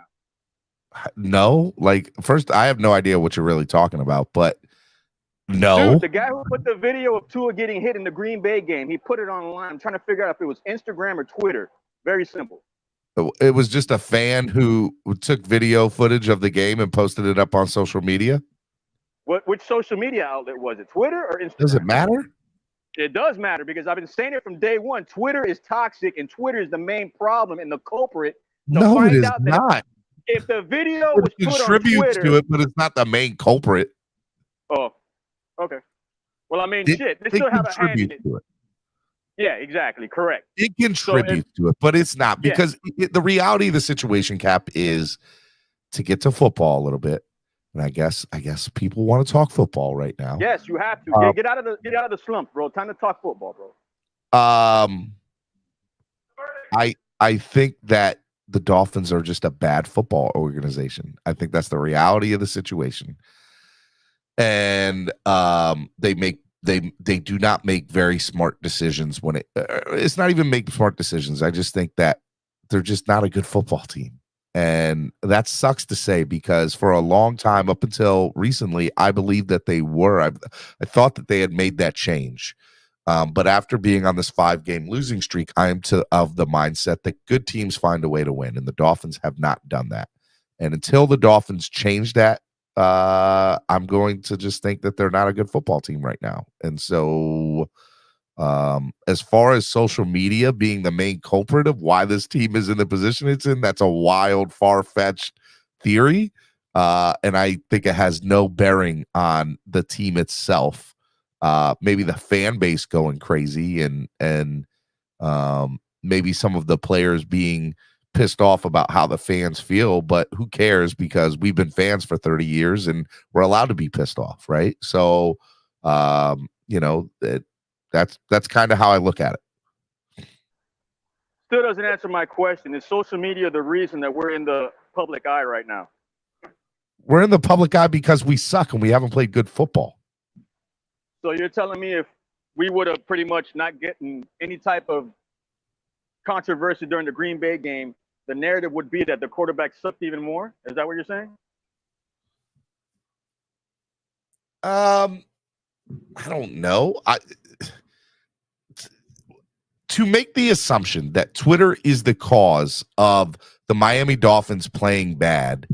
No, not playing bad. The cause of us having to miss our quarterback, our franchise left hand of God, it pretty much cost us to miss him the next 2 games. Well, from everything that I know, he was in a film study with McDaniel. McDaniel said he was off and told him to go see the doctor. And the doctor put him in concussion protocol and evaluated him. And based on that evaluation, he was then put in concussion protocol. That's what I am aware of. If it's anything different, whatever. But that's what I know. That Bevel pretty much went to McDaniel and said something's up here, but they pretty much didn't pay attention to all the outlets that were coming on social You're media. thinking that there's a bigger look, are you wanting me to say that the Dolphins, through a third party or a ghost account, tweeted this out, and then based on that tweet? No, not at all. I'm saying the complete opposite of that. And I would love for someone to interview that guy, whoever tweeted or put that post online, because that guy right there is pretty much the savior of this franchise, if that's the case. What are you talking about? He's the savior of this franchise. There's no savior to the franchise right now. The giraffe is going to save this team Sunday, bro. Mark my words. Mike Glennon can see through the offensive line. Oh, my God. He can see all the way down University Drive, bro. For Life's body, y'all. Pete has entered Cast for Life body. Mike Glennon couldn't stop, okay. Well, look, I'm being sarcastic here, but look. The only thing I can say right now is that. What else do you want me to say? That Tua's going to come back and save the day? I mean, crap, at this point right now, I would like that, but you think that's going to happen? No, I don't.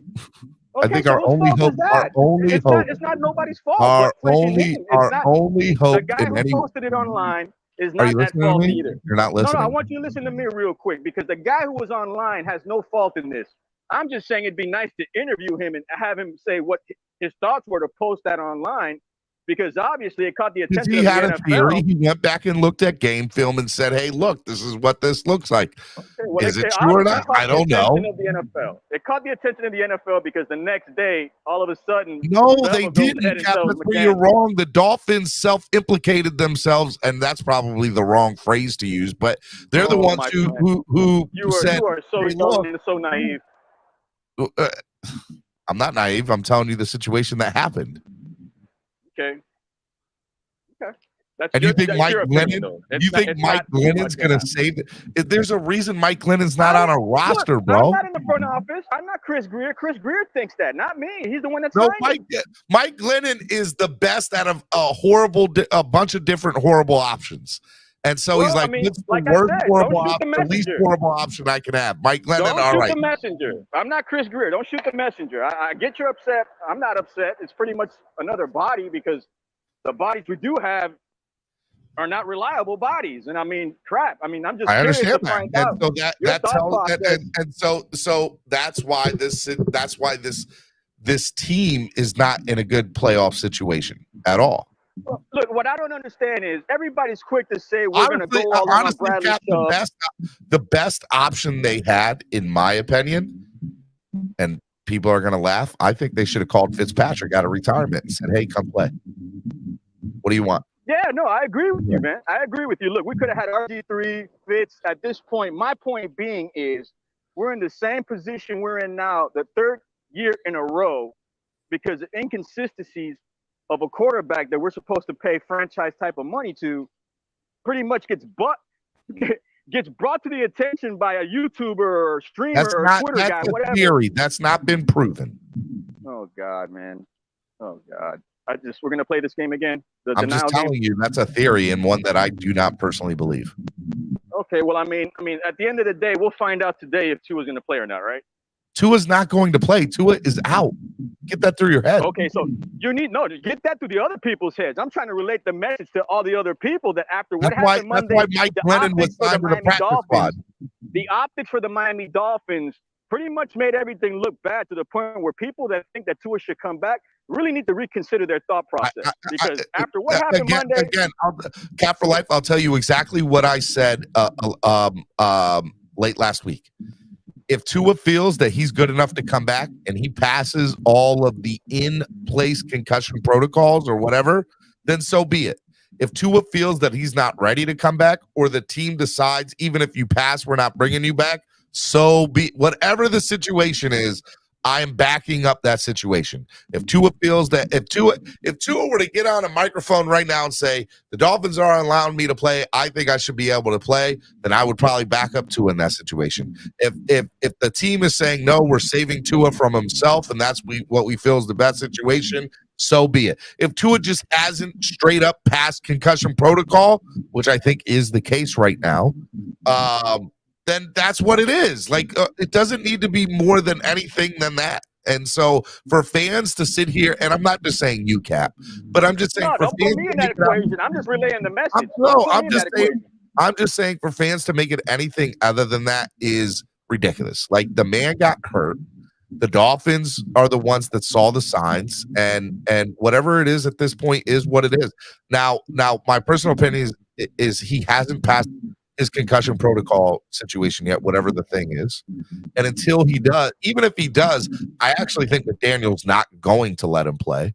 And he's going to save him from himself. And after the situation on Monday night, I think that's exactly what it'll be. I personally think you will not ever see Tua Tagovailoa play another snap for the Miami Dolphins. I just don't see it happening ever again for the Dolphins. Interesting. Yeah, I guess so. I think we'll find out tomorrow, right? Because usually the Tua rule says that Thursday is the only time they can practice, right? Yep. All right, man. Fair enough, man. Like I said, man, at the end of the day, I feel like Twitter is the main culprit to us having the drama we're in right now. You think different, and that's about it, man. Thanks. All right. I love you, brother. Be good, man. Love you too, man. Y'all be safe. Be easy. Miami Sports Music's #1 Miami fan morning show, Clock Blockers, right here on the Miami Sports Music Podcast Network. Hit the like button, donate to the channel. Actually, 100% of all the donations today, please go to, we'll be going to, I want to make sure I say this right, the Chasing M's Foundation Community Toy Drive, Damar Hamlin's foundation. We want to donate a big donation on behalf of the show. So please donate to the channel, and 100% of the proceeds that are made on today's show, we're going to send over to his thing, which I think is going to be, I want to do it. It's going to be awesome. So I dropped the link for Cash App and PayPal. That's where I'd like it to go so that we can pay him right away. And I think it'll be awesome. So make sure y'all do that. I'm going to bring on the next guest here in a second. Steven is thinking and speaking clearly, earnest and from the heart. Thank you. I appreciate it, man. Thank you. Omar says I'm clipping that, Steven. Go ahead and clip it. I'm just telling you what I think. Stephen D, if you say Visasaur, it'll make me laugh. Visasaur.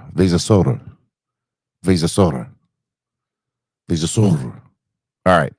Bring on the next guest. Color Commentary, my brother from another mother. What's up, Color? How are you? Good, sir. Take yourself off mute. You're on mute, Color. Color, did you walk My away? apologies. How you doing, Stephen D? I am doing better, man. It's Been a rough 24, 36 hours, bro. I as well, man. I just got over some of the crud, man. I'm starting to feel a lot better today. But yeah, I mean, not really. I mean, it's really a sad situation going on. But real quick, you did redeem your entire take with your last statement, by the way, about Tua. But we'll get to that in a minute. First things first, I wanted to just give a shout out to our resident Bills fans. I know Noob hates them a lot, doesn't want them around, but Michael K, this is for you. You got a Buffalo Bills avatar on color commentary this morning. You better clip it now because you'll never see it again. And this is in honor to Michael K for the respect he's shown us and conducted himself with the past couple days. Certainly appreciate that. And that being said, I want to make a statement on the topic of the day. First and foremost, Peter King said it really well. He kind of went through the whole logistics involved with the medical personnel that are at each stadium for each game and all that. And it occurred to me, I'm not a doctor and all that. There's been some good expertise, talking heads about the situation, but none of them were on the field to make any real diagnosis. But a lot of them, they're scientists, so they at nature, so they use Occam's razor. They go by least amount of assumptions and all that. We look at a major chest injury like that. There's a few things with an injury like that. If that's if the impact to that region of the body is what caused his injury, then you're looking at a couple things that could have been fatal within minutes. You know what I mean? And the fact that the man is still alive, I think we have a lot of problems with with the whole concussion issue and player safety and how nobody talks about it until incidents. I get all that, we have a long way to go, but I think it is important, as it is with other issues in society, to take a moment to reflect and see where we're at. And I think it's fair to say that the NFL does care a lot about player safety when it comes to the things we can deal with, which is something like we saw the other night. The response is there. It's immediate. The personnel and equipment is plentiful. And I think that we can attribute to that probably for saving this man's life. And I think it needs to be recognized. I think the first responders definitely saved like they gave him a chance to fight for his life. And without the first responders, I don't think that happens. And I like what you said in the chat earlier. I think you said there were over 40 different first responders or trainers. Peter King said it was like 23 different medical professionals, all with eyes on the situation during the game, all game long. You know what I mean? So, of different different specialties and whatnot, and different job functions. I think Michael, maybe Mark or Michael had updated, like, as far as the practical application personnel, there's probably many more than 23. Yeah, no, look, I think that the NFL, from the standpoint, did enough on Monday night to make sure that they went. I think they did, as far as the situation with Hamlin was concerned, did everything the way it should have been done and gave him the best possible care and made sure his family was with him and just all that situation, right? I think that was great. Now, as far as the NFL and the blanket statement of do they care about players, I think that is a perspective statement. And I'm not saying I agree or disagree. I'm just saying that's perspective, right? I know that there are some former players that think absolutely that the NFL could give two craps about players. And I think that they have a right to say that, especially if they played for the league. And I think there are some people that said, hey, I think I'm of the right mindset from hearing from Ryan Clark. I think Ryan Clark said this. I could be wrong. It might have been another former player on one of the other public platforms on like ESPN or Fox that said 10 years ago that game would have kept them being played. And we're just in a different world now where the NFL does care enough that they listen to the players and they listen to the coaches. Well, I know we're getting a lot of pushback, and as far as the caring statement, but I think there needs to be a distinction made between the bureaucracy that is the NFL, fair, and the personnel that make up the NFL. Fair. Because the bureaucracy, Dougie points out a couple of different points, insurance issues and stuff like that, and as well as we could say that them stuffing the stadiums with a bunch of medical personnel and equipment might be for optics, but the people that operate that equipment, don't believe they're out there for optics. When the whole thing was going down, they were cutting to outside the locker room. I don't know how much you watched after, if you kept on ESPN or not.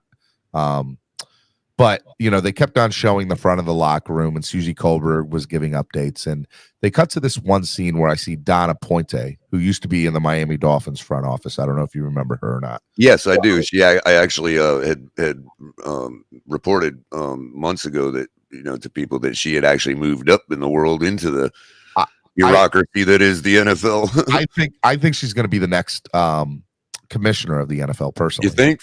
Oh yeah, female commit. Oh, that's a hot take right there.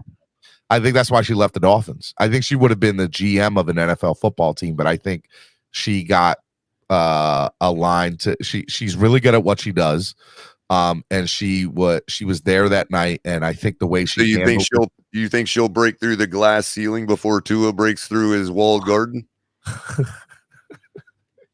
I don't want to laugh at that, but that is good. What I'll say to you is, I think just blanket statement, Dawn, I think is just personally, I think she's the next commissioner of the NFL. But aside from all that, I saw her there, and I've had people that have known Dawn or interacted with Dawn during her tenure here with the Miami Dolphins, and all I heard about her is her number one priority 10 out of 10 times was the player, the player, the player, the player. And if that is her MO working in the NFL, then the NFL is on the right track of being exactly where it should be as far as player safety and player commitment and health of the safety of the player moving forward. So I like the fact that she's there, and I think that she was probably an advocate to say, no, we're the players and the coaches get to say what's going to happen here moving forward. And I'm just a big fan of her. I think she's awesome. As for the Glennon situation, oh my gosh, Stephen D, I'm trying, man. The only thing I can hope is that Teddy's finger injuries don't preclude him from suiting up Sunday, and that Glennon was brought in because we simply have nobody to throw footballs to the practice squad, and they're going full boat with a 100% first team reps with Skyler. You know what I mean? Yep. But that being said, I tried to, first of all, I caught you in a contradiction about Tua, but I'll get to that in a second. I'll try to be as quick as I can. Oh, take your time, man. Go ahead and talk. So I pulled up Glennon's page. I tried to look for something encouraging. The first thing I get smacked in the face with is his career record, 6-25. I mean, not a good record. I mean, now I'm looking over his career and who he's been with, and kind of tried to get an idea of why he was there and this and that and the other. He is a placeholder guy, but you could argue that maybe he's a smart guy. Maybe he's the type of guy that can, help a young quarterback do things he needs to do from the sideline. Because I'll point out that he got drafted by Tampa in 2013. Yep. He was still back up to Jameis Winston when they drafted him in 2016. Yep. Okay. He kind of hit the ground running, you know what I mean? Not a super great breakout, draft pick, but he hit the ground running. So then he goes to Chicago in 17 to usher in Trubisky. Well, okay. He hasn't panned out, but he's serviceable. And then you got Arizona. Yeah, he didn't do so well with Josh Rosen, apparently. Didn't get that project off the ground. But then he was in Oakland. And I mean, you could say he might have helped Derek Carr along. Then he went to Jacksonville. And then we saw the Gardner Minshew breakout. Well, Glennon, you never know. And then, of course, last year with the New York Giants ushering in Daniel Jones. So are you saying seems that to be all everywhere right? You know what I mean? So maybe this guy does have half a brain, that we can utilize. And maybe that's why he was the choice. I don't know, but I'm trying. I'm really trying, Stephen D. So no, look, you were trying to find a positive when there doesn't seem to be one, right? So I actually appreciate your perspective of that. Like, all right, hold on, let's not just bash this signing. Let's not just bash this. Let's go back and look. What can we say positive about this guy?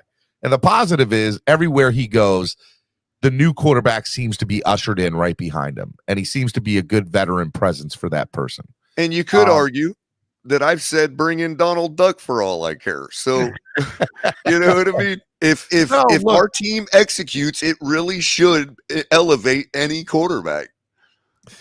I think you're being modest, but I think that you're also trying to find the positive in a light where there might not be any. Here's what I'll say about the Glennon signing, right? The Dolphins are in a pretty by the way, let me just state this.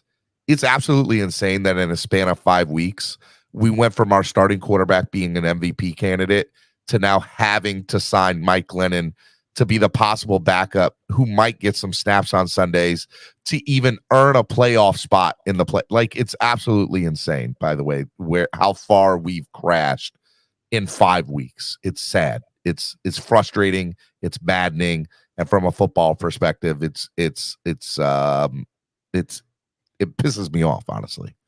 Yeah. Now, to go to the Glennon situation in itself, the Dolphins were in a pickle, right? You have a starting quarterback who's not coming back. Your other quarterback who was your backup in Teddy, who, by the way, you signed $10 million. If we never sign a player to $10 million again, I'll be very happy with it. I don't care if you sign him for 9.5 or you sign somebody to 11. Just do not sign a player to $10 million again. Just don't do it. Okay, I don't want incentives, nothing to $10 million, okay, for 1 year, because they have killed us, okay? Will Fuller, Jay Cutler. If it's a $10 million deal, it's bad. On a 1 year deal, it's bad news for the Miami Dolphins. That's all I know. And the same deal with Teddy, right? His finger. So then you go to Skyler, and you have to have a backup. Well, the reality of the situation is there are some people that are on practice squads that, that may be different options, but nobody that they fell in love with. And so you look at the free agents or potential retire people. I'd be interested to know if they picked up the phone to call Fitzpatrick. I'd be interested to know if they picked up the phone to call RG3. I know that I don't know if Matt Moore or Chad Henne, either one of them were available, but I know that they've had some semi-success in Kansas City over the last couple of years. For Mike Glennon to be the guy that the Dolphins choose means that they were in a very bad situation. And it could just be that those guys weren't expecting to be called so quick. So let's pump the brakes on them guys saying no. Let's say if we can get this win, the Patriots lose, and then we've got to find ourselves in a situation. Well, okay, we got the win, but Skyler didn't show that he could really win a playoff game. Then then one of these guys may have said, "Hey, call me back when you get to the playoffs. I'll be ready." You know what I mean? I mean, that is plausible, but I think the better option would have been, hey, let's sign you to the practice squad. Let's get you in the building. Let's get you a physical. Let's get you learning the playbook. Well, their own bravado wouldn't allow that, man. Come on. Well, I mean, look, I'm just telling you that's what I would have liked to have seen, right? Is your theory plausible? 100%. They could have called up Fitzpatrick, and Fitzpatrick could have said, I know your playbook. Call me in a week if you guys make the playoffs, and I'll see if it's worth coming out or not. Right. RG3 the same way. Cam Newton same way. Entire plausible, all three of those things. Sure. But then that still leaves you that Glennon was the best option, minus whoever didn't pick up the phone or said, call me back in a week or whatever it is. That Glennon we have to include the remember, McDaniel thinks of things, beyond just physical attributes. So we have to add in maybe he was also the most intelligent out of what was available. whatever the case is, Glennon was the guy that they chose. Because you could be intelligent and I'm just be a telling- bad quarterback. You might not have the physical attributes to be a great quarterback. You know, You're we 100% obviously, correct, Color. seen that. And I'll and let me just say this, which doesn't need to be said, but I'll state the obvious anyway. If Glennon has to come into the game, we're effed to the. I mean, if degree. it's for a few plays, but if you're talking about, if Bro, we're going with him, then we're if for done. any reason that man needs to touch the field, something wrong happened. Something went wrong. I mean, as I pointed out in chat, let's not forget that Mike Glennon's New York Giants last year was one of Tua's signature wins. Yes, it was. Now that you say that, you're 100% correct. So really quick, I did want to just clarify a certain platitude that's out there that I just kind of heard, not from Cap. He's not the one propagating it, but there was a report I saw that Darren Bevel said explicitly that he was not willing to say that Tua's concussion had anything to do with the play on the field. Now, if he thought it did, and he was trying to be optically correct, he would have said something like, "We're looking into that possibility." He wouldn't have said, "I'm not willing to say that." You see what I'm saying? Yeah. And so I just want to dispel the notion that Darren Bevel thought Tua's game was affected by the concussion. That doesn't mean he didn't have a concussion. It doesn't mean any of that. It also, for the people, and here's where I'm leading into the contradiction, not that I caught you in, it's not your contradiction. You said it, but you just verbalized it, but it's the conundrum itself that we're talking about here. Go ahead. Some people resort to saying, well, Tua's not the guy because he's concussion prone or injury prone or whatever, and that's fair enough. Okay. But let's not forget that when you pointed out something interesting, that, you know, if it was like when you talk about who gives the best chance to win, let's say if Tua's ready to go, cleared, and wants to play, and that you said something to the effect of the organization may say that's not the best for us right now, or the best for Tua and his health, right? So they may override his decision. But that got me thinking about something. What about not forget his health for a second, but because that's not what I'm not trying to marginalize that. What I'm trying to say is they may say that based on game planning and strategy. I mean, he's been out of the loop. To bump him back into the loop before a playoff game may not be the best strategic wise. And what I'm saying to that point is it got me thinking about something. Forget injury prone or concussion prone.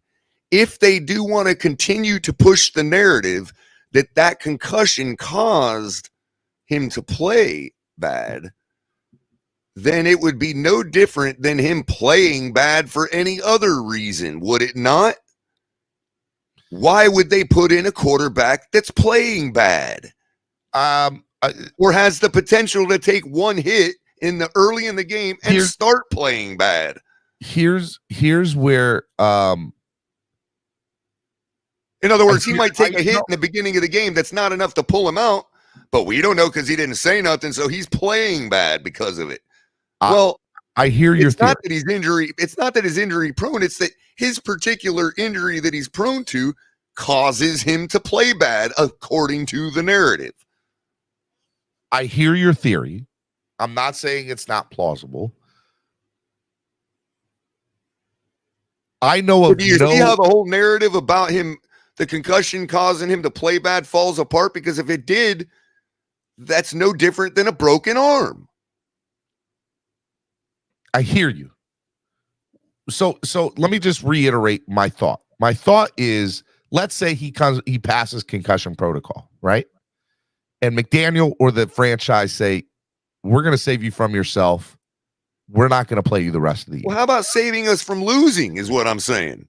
I hear you. Just let me finish my statement. Okay. I hear you. We're going to save you from yourself. Okay. We're not going to play you the rest of the year. I think that's publicly what they would say, whether they truly felt like that or whether they felt, you've been losing, man. We're going to play this out without you. Okay. I don't think they would ever publicly come out and say, hey, he passed this protocol. We're not playing it. We're going to bench him. They would never publicly come out and do that. It's not in their interest to do it. It takes things off the table for you'll never hear that from the team. Now, behind closed doors, is it a plausible theory? Maybe, but with that plausible theory, you'd have to have a better option behind him or somebody that gives you a better chance. Well, Teddy's hurt now. So personally, if you thought that way, which I don't, just want to throw it out there, then he's out the door. And you know that a rookie quarterback's not the answer, because every time he's coming to the game, you've lost, and he all the time. At least, well, you're not being fair in that regard. Yeah, that's a topic for another day. That is, but with Tua, you can at least go back. I don't think that's the case, and I think that even if it was, which is a long shot, that you'd have to have a backup that gives them a good chance to win, which we don't. And you'd also I think the reality of the situation is what they would say is, we're going to save you from yourself, and I think that's real. I think that what I heard from Ryan Clark about Tomlin keeping him off the field when Ryan wanted to play in Denver and he brought in a team of doctors. I don't know if you guys heard that on Monday night. He said he was in a room. He was trying to convince Mike Tomlin. He brought in a team of doctors. He had his wife. He's like, I can play. I want to play. I can play. And Tomlin was like, nope, you're not playing. 5 minutes into it. I don't care about all this. Like, your health is more important. I do not care about all this. I think McDaniel has that same compassion.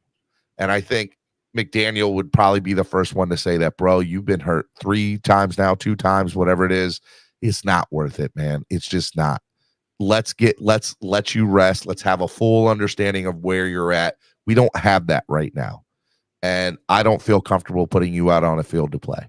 And I could see McDaniel saying that. If McDaniel decides to say, though, hey, look, he passed his concussion protocol, he's I'm gonna, if he and Tua says I want to play, I don't have an issue with that either. I think nor do I. I'm just saying, if the only issue I would have would then turn to an X's and O's issue. If the guy gets knocked on the head in the first quarter, he's playing bad the rest of the game. Well, what is the difference between that and Mike Glennon? Probably none. Probably none. But excuse the language. Somebody pay for my swear jar. It's the shitty reality that we're living in as Dolphins fans right now, that Mike Glennon could be the answer. I don't want to say the answer. So if Tua was ready to play and wanted to, I honestly believe he's a better option than Mike Glennon. So I don't. Tua? Yeah. If he's cleared to play and wants to go, I mean, suit him up and make him ride the plane. By the way, he's not ready yet. That's not where we're at. Right now, he has not passed concussion protocol, and he's not out of concussion protocol. Well, no, for this week, it's already off. I mean, I'm not talking about this week. I'm just saying, like, you're saying if we make the playoffs. Well, I mean, if the odd thing happens, If the odd thing does happen, you are correct, buddy. All right, anything else before I let you go, man? No, not really. I don't want to be a crab apple. Hey, just more. Look, if you're a believer in somebody upstairs, keep praying. Yep. And if you're not a believer in anybody, there's always visualization. Let's get this guy healthy. Let's all focus our minds on it. And as far as football goes, let's all put ourselves in his shoes and let him put himself in ours. What would he want to do?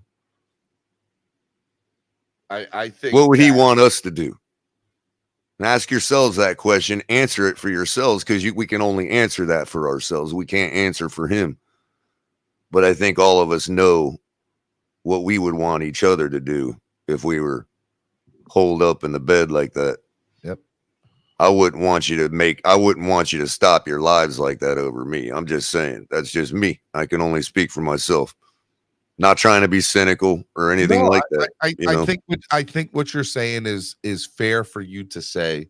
Whether people agree with it or not is one thing, but I think it's fair for you to say. I don't think there's an issue with you saying it. Yeah. All right, Color. I love you, brother. Be good, man. You too, bud. All right, Miami Sports Music's #1 Miami fan morning show, Clock Blockers, right here on the Miami Sports Music Podcast Network. I'm your host, Stephen D.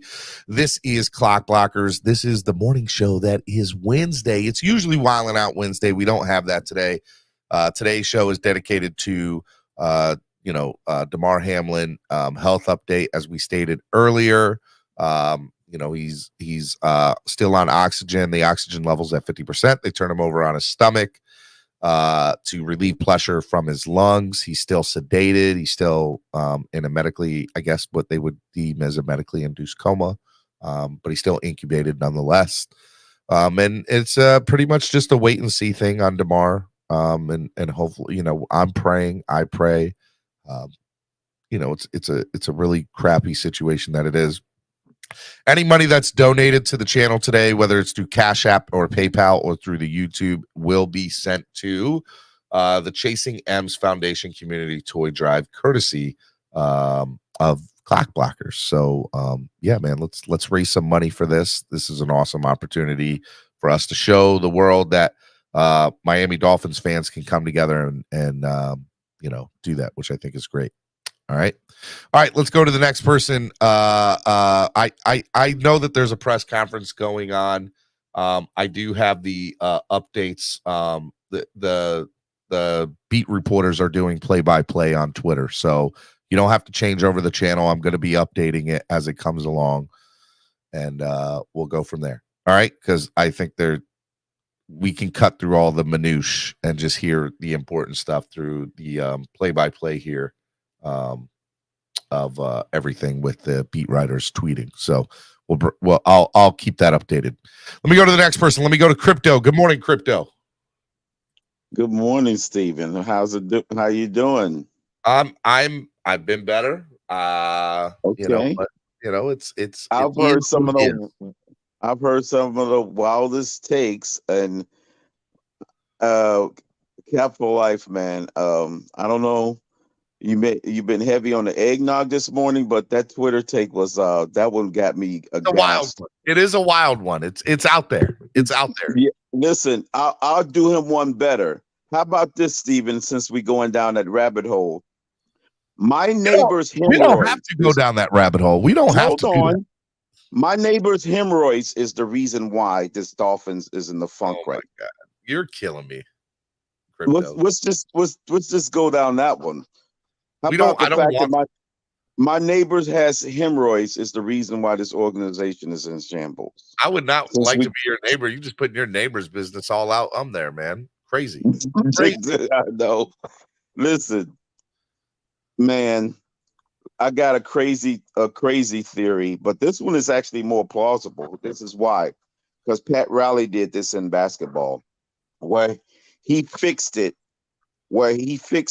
what opponent he was going to play in the playoffs by intentionally losing games to match up with them in the playoffs.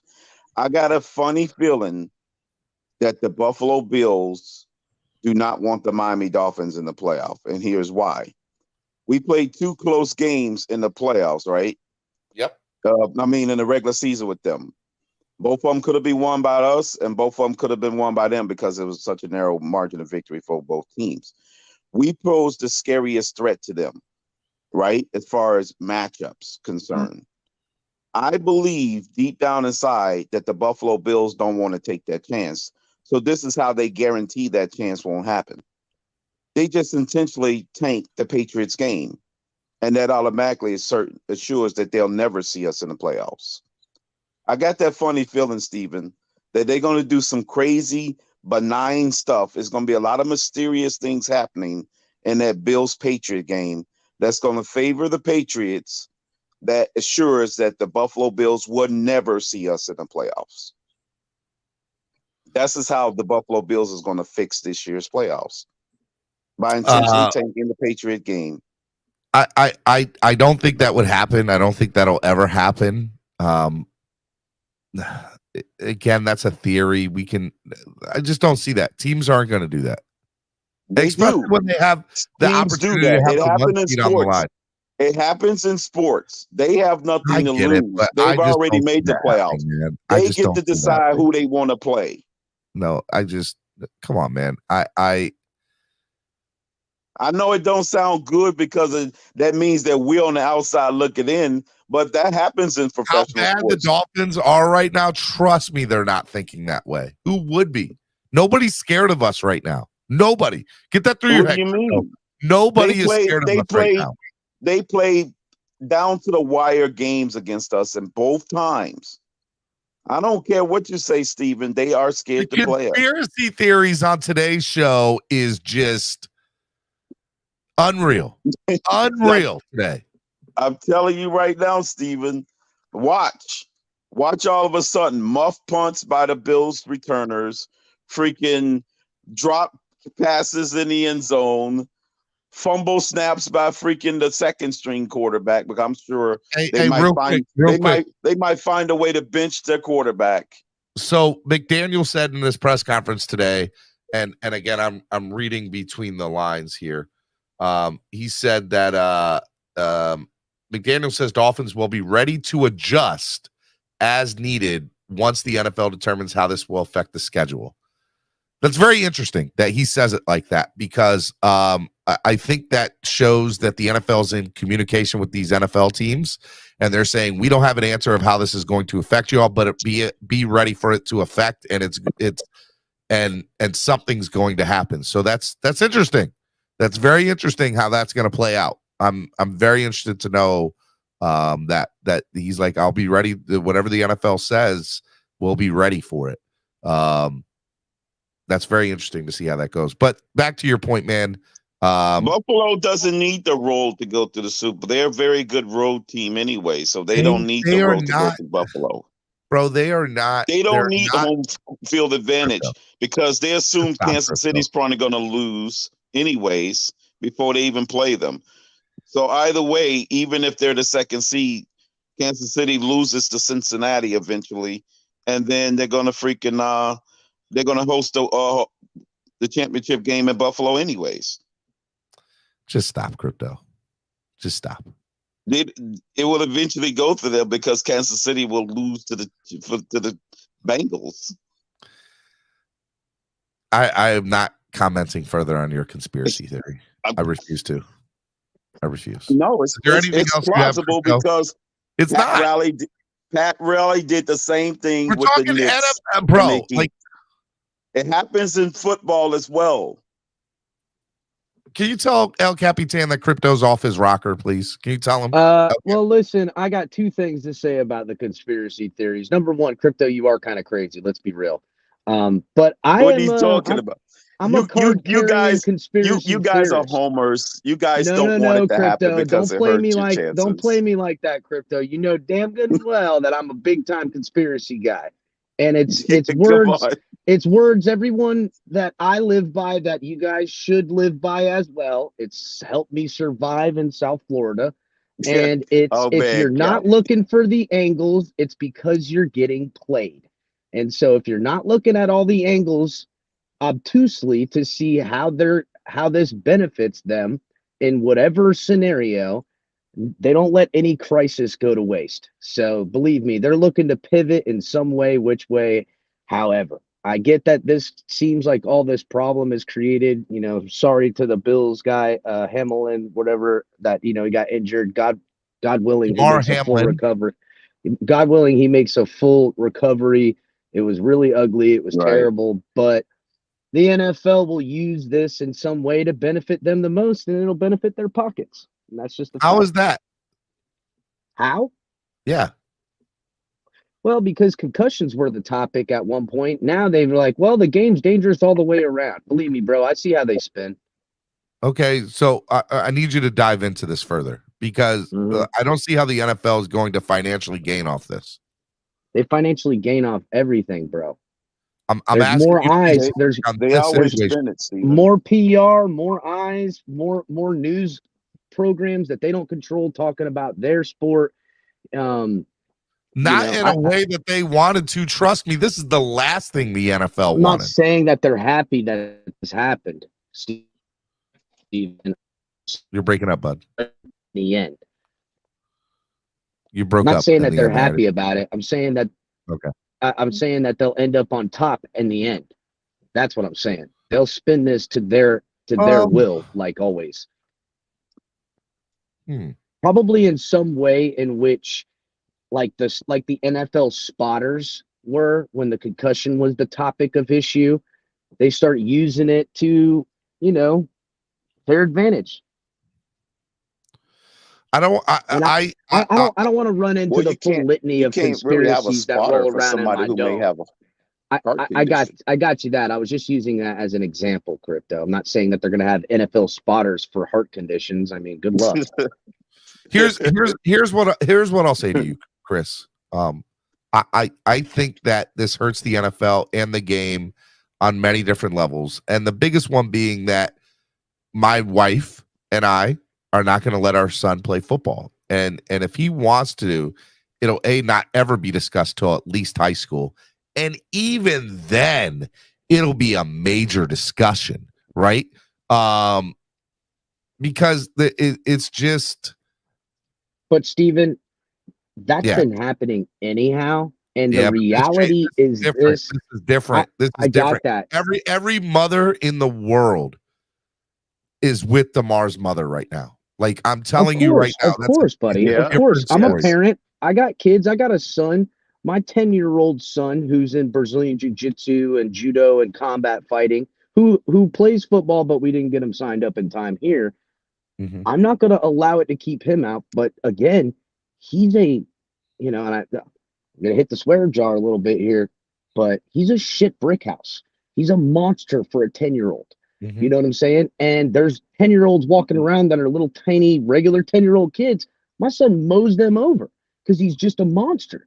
And to me, this is the NFL's own fault. We want lighter, more athletic, more dynamic athletes. And in that, we've gotten away from what football is. The bigger, stronger, impose your will type of team is gone. They've got 180-pound corners and things like that out there taking a hit in the chest from a 250-pound running back. Let me tell you a couple things. Number one, okay, give me a chance to cook here. Okay, give me a chance to explain everything. Go away. Several years ago, there was a Congress committee set up through U.S. Congress, and there were a few people on it, and one of them was the Dartmouth head coach for Dartmouth for years. And the head coach from Dartmouth was on this committee talking with Congress, and basically there was a few things that he said that stuck out to me. Number one, when he was talking with Congress and he's on this committee, he said, "Hey, look, Mike Ditka's son was a high school football coach."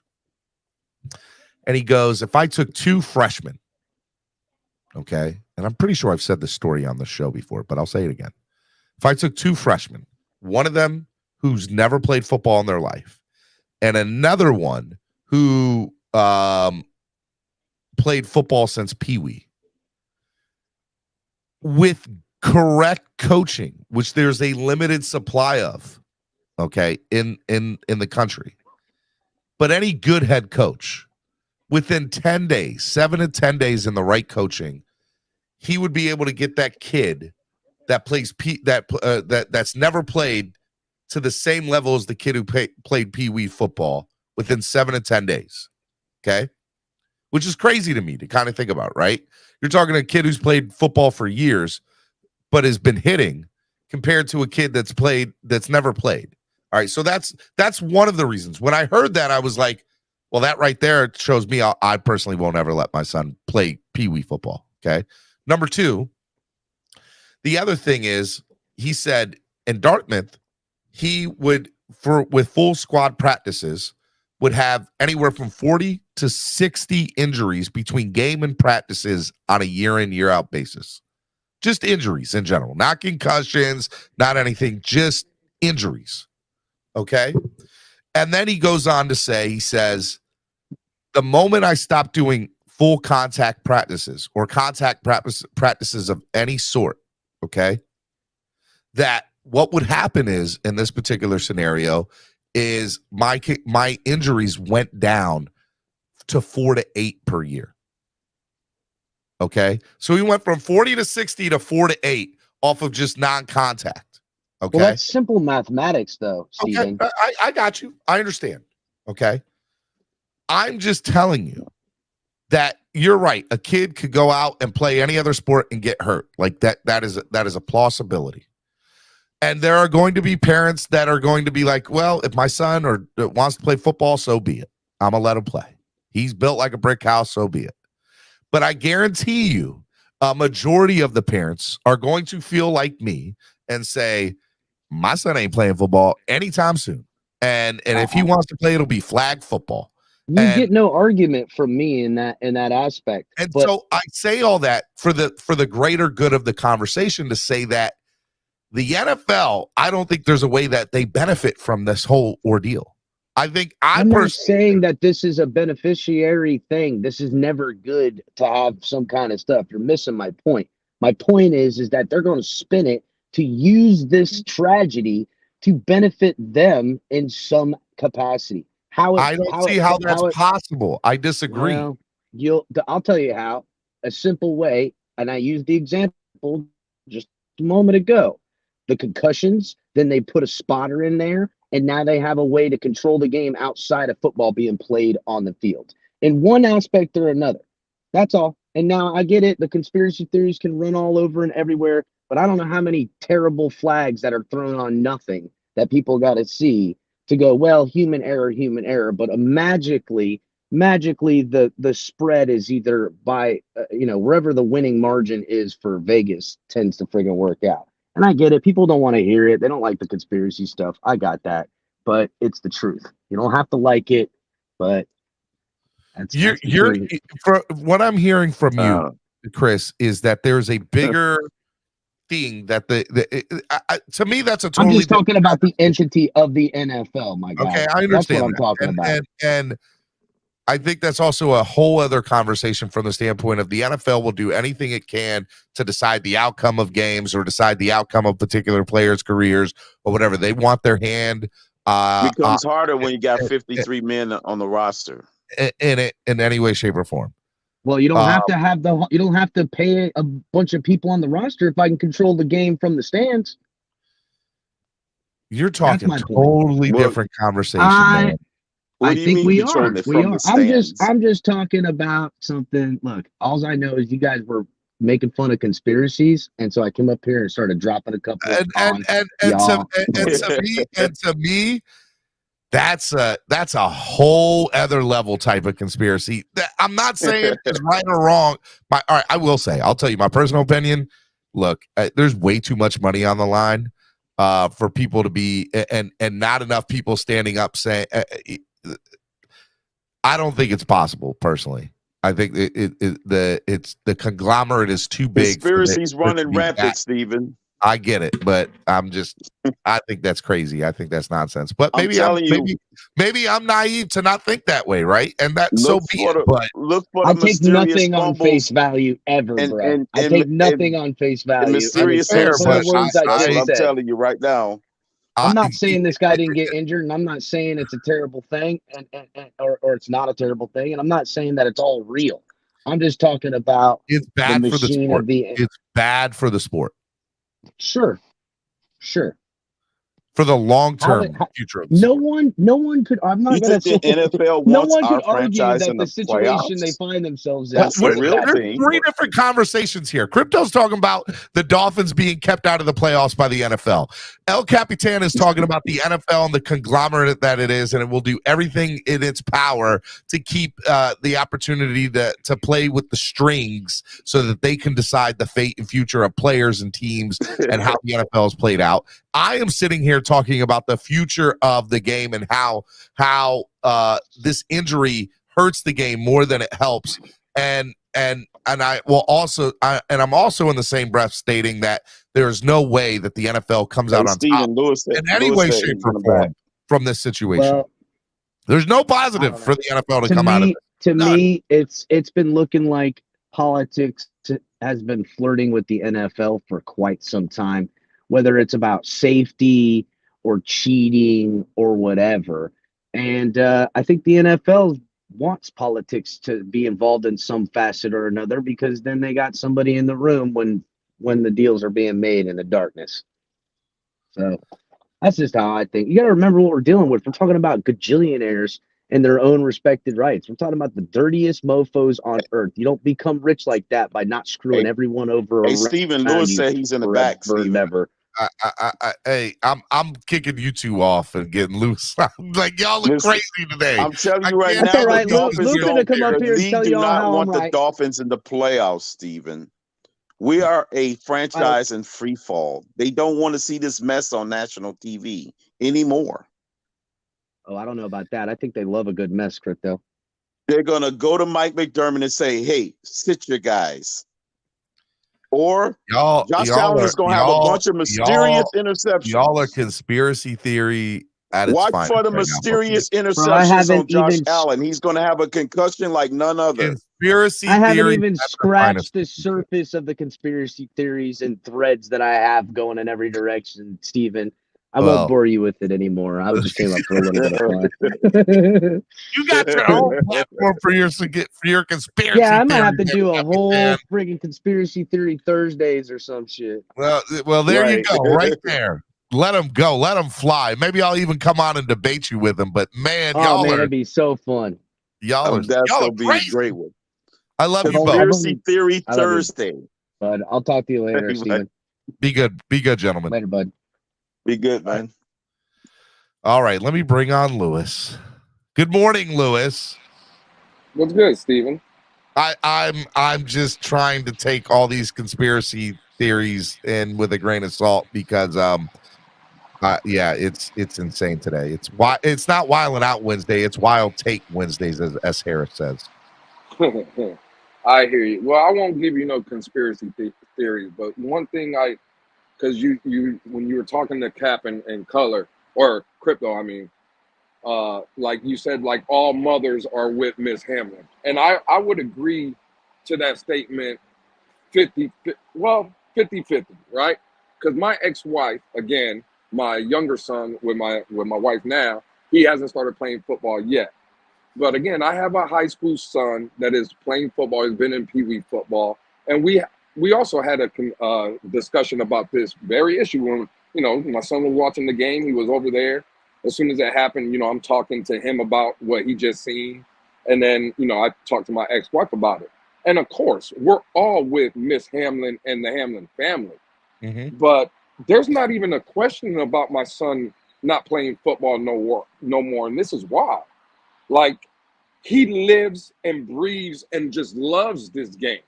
Like, who am I? My son, listen, he's had multiple injuries while playing sports. He broke his arm. He's had pins and rods in his arms.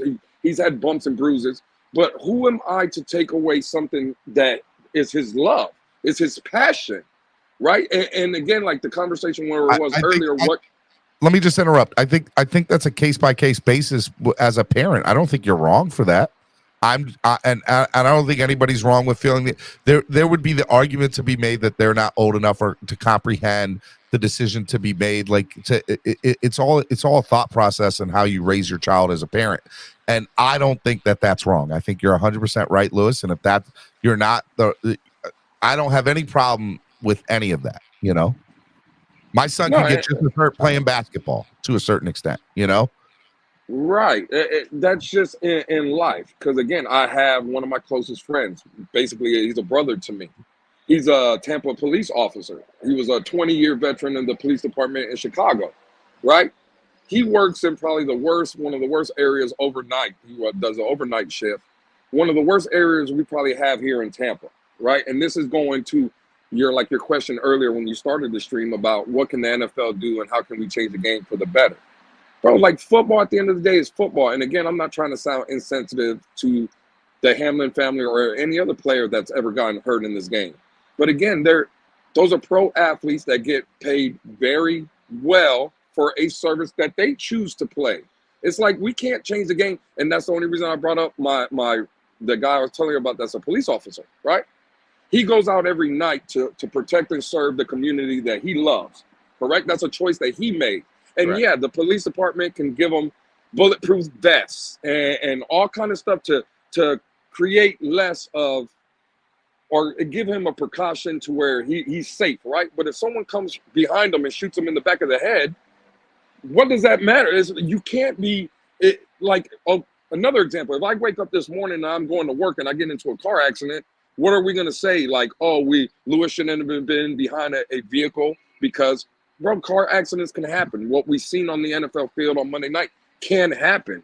Anything can happen. It's like, I get what you're saying. Maybe look into things, but how do you change the game that we've all grown to know and love because of certain situations that happen? I just don't see how they do it. All right, so let me address a few different things that you said. Number one, do I have the answer on how to change it? No, in no way, shape, or form. I'm not smart enough to know that. No, but there are plenty of other people that's why I said you form a committee, you get that going. You have a relationship with the XFL now. You're able to practice those things that you would put in, see if they work, see what doesn't work, and then you're able to implement that on the NFL ground level game. As far as the NFL is concerned, there has to be some sort of change in the game. And there will be, by the way.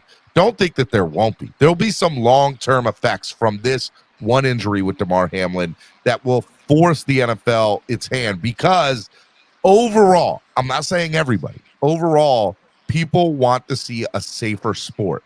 You still have your extremes, you still have your diehards. There are people that in this chat that said if the NFL goes to flag, I don't think it'll go to flag football, but I'll never watch again. And the game is different than it was 10 years ago, 5 years ago. We all know that, okay? So the game's going to change, period. So what I did while you were looking, I went up to youth football statistics. And so I found this on Media Group Sports Events, which is like a high school thing. And basically, it was this article was written right after the Rams and the Bengals Super Bowl last year. Okay. And it said, according to data in 2018, 5.16 million people over the age of 6 participated in tackle football in the U.S. By comparison, okay, that was 2018. Okay, by comparison, there were 8.4 million playing in that age in the 2006, representing a 48% decline in 12 months. Okay, so the participation numbers began declining heavily in the late 2000s, falling under 6 million in 2000. The game in the youth sport is hurt. It's fractured. It's the worst it's ever been. You will have parents that will be like, if my son wants to play football, so be it. I'll let him play. I don't have a problem if that's not what the question is. The question is the future of the sport. And the question is not one individual person saying, hey, look, I'm telling you a majority, and stats prove this, the way society looks at it, is the game of football will change. It has changed, and youth sports is hurt because of it. And it's changed drastically over the last 10 to 15 years. And on national television, to have a player who could end up dying playing this game, a majority, you think it's already hurt, it's going to hurt even worse for the game of football. That's my point. That's where I'm getting at.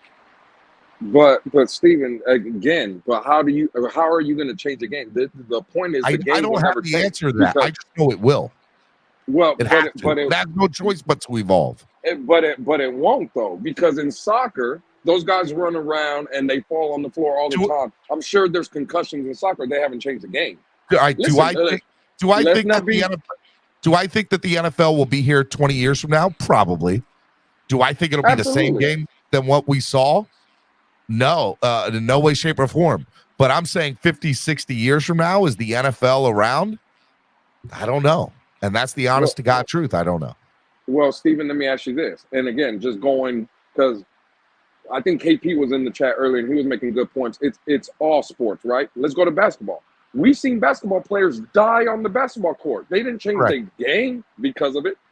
The game never changed, and they've been playing basketball for hundreds of years. Look, there's been players that have died on the basketball court for now 30, 40 years. That game hasn't changed. You see what I'm saying? It's but like, there's a big difference between playing basketball and the violent sport game that football is. Again, but the choice, to your point, you don't have to play football. The NFL is not going to change the game because the NFL, it's an option to play in the NFL. You can play whatever. If you're trying to get to college and you don't have the money. So all right, Lewis, let me tell you a little story. Okay. So oh my God, what was his name? He was an offensive lineman for the Browns and the Ravens when he was here. And I used to work with him in radio. I cannot think of his name. It wasn't Jonathan Ogden or his brother Marcus, who I know Marcus really well. Oh my God, I can't think of his name. But I worked with him. He worked at Masson for a while, Mid-Atlantic Sports Network. Anyways, I'll tell you a quick story. I can't think of his name off the top of my head. I know he played for the Browns. He played for the Saints, and he played for the Ravens. He was an offensive lineman, and he worked for Masson for a while. Anyways, football, this is how football used to be, okay? It's not like this anymore, but this is how it used to be. How it used to be, if you get hurt, like he was playing in Tennessee. He's playing in Nashville. He got hurt. And because the NFL doesn't provide long-term insurance after you play, he had to sue the Tennessee Titans, the stadium itself, and the athletic commission of the state of Tennessee, the state athletic commission, to try to go after to recoup funds for his claim to pay off his medical bills. Okay? That's the issue. You are 100% correct. The NFL, in theory, does not have to change its game. They can put a warning label up there saying risk.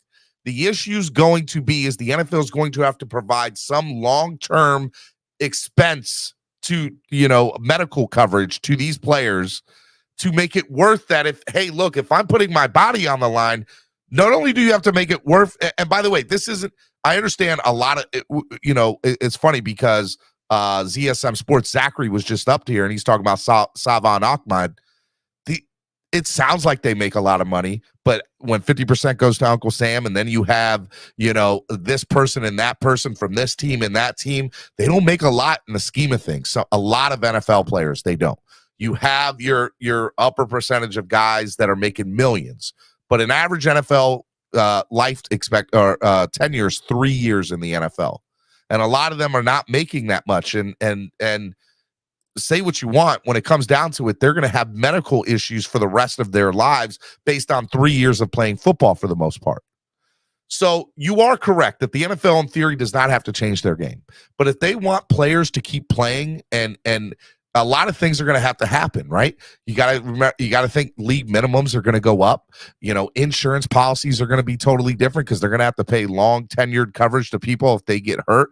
This isn't the same NFL that it was 20 years ago. There's so much more money that's involved into this. And yes, there's the aspect of gambling and how much money's into that. But at the end of the day, the NFL, eventually there's not going to be money there. Like there's a possibility that one day they wake up and say, well, we can't afford this. We got hundreds, if not thousands and thousands and thousands of former players filing and suing us in court because we didn't provide them the necessary medical coverage because it evolves all the time. All this is on the table. It's such a bigger picture. I am telling you, you can say what you want, and you're correct to a certain extent. But the future of the game, in order to survive, will have to evolve. What that looks like, I don't have the slightest idea, but it has to be safer. It's not going to be flag football. There'll still be a label on it, but it will have to be different. It will. Well, in that aspect, in those kind of aspects, maybe insurance-wise and things of that nature, yeah, you could do certain things for players. But I'll just to play devil's advocate, right? Like, if I give you let's use your analogy, a 3 or 4 year deal where you're making, let's say, $800,000 a year. Mm-hmm. Do the math. That's a couple $1 million for, let's say, you play in the 2-3 years. You made a couple $1 million. Bro, it's not the NFL. So all right, let's play that theory out. Let's play that theory out because I know you're just throwing a number out, but I want to play that theory out. You said $800,000 for 2 years. You got to remember half of it's going to Uncle Sam, so they're not getting paid a couple million. They're getting paid $800,000 over a span of 2 years, and then I'm saying $800,000. I'm just saying clear. Let's make the number $800,000 clear for 3 years. Clear after paying Uncle Sam. Or let's say 2 years. Paying Uncle Sam. Okay, you're walking away clean with $800,000, right? That's $1.6 million in 2 years. I would be interested to know, and I don't know this, and I don't know how to look it up, but I would be interested. So 1.6. That's what's that times 2? So that's 3.2 3.2 million. That's That'll be they're 3.2 getting million. 3.2 million for 2 years. Right. Why Let's- why should the NFL have to pay again for doctor bills or something like that? Because again, just playing devil's advocate. Let me ask you something. You work for your company. If you get into a car accident while Right. you're on the job, you're Right. going to expect, well, I was on company time. The Right. company should pay for my medical bills. I was working for them, right? Yeah, but they don't do it. That's not They're not true. paying- You have they're not. insurance. Yeah, they're Yes, paying. they do.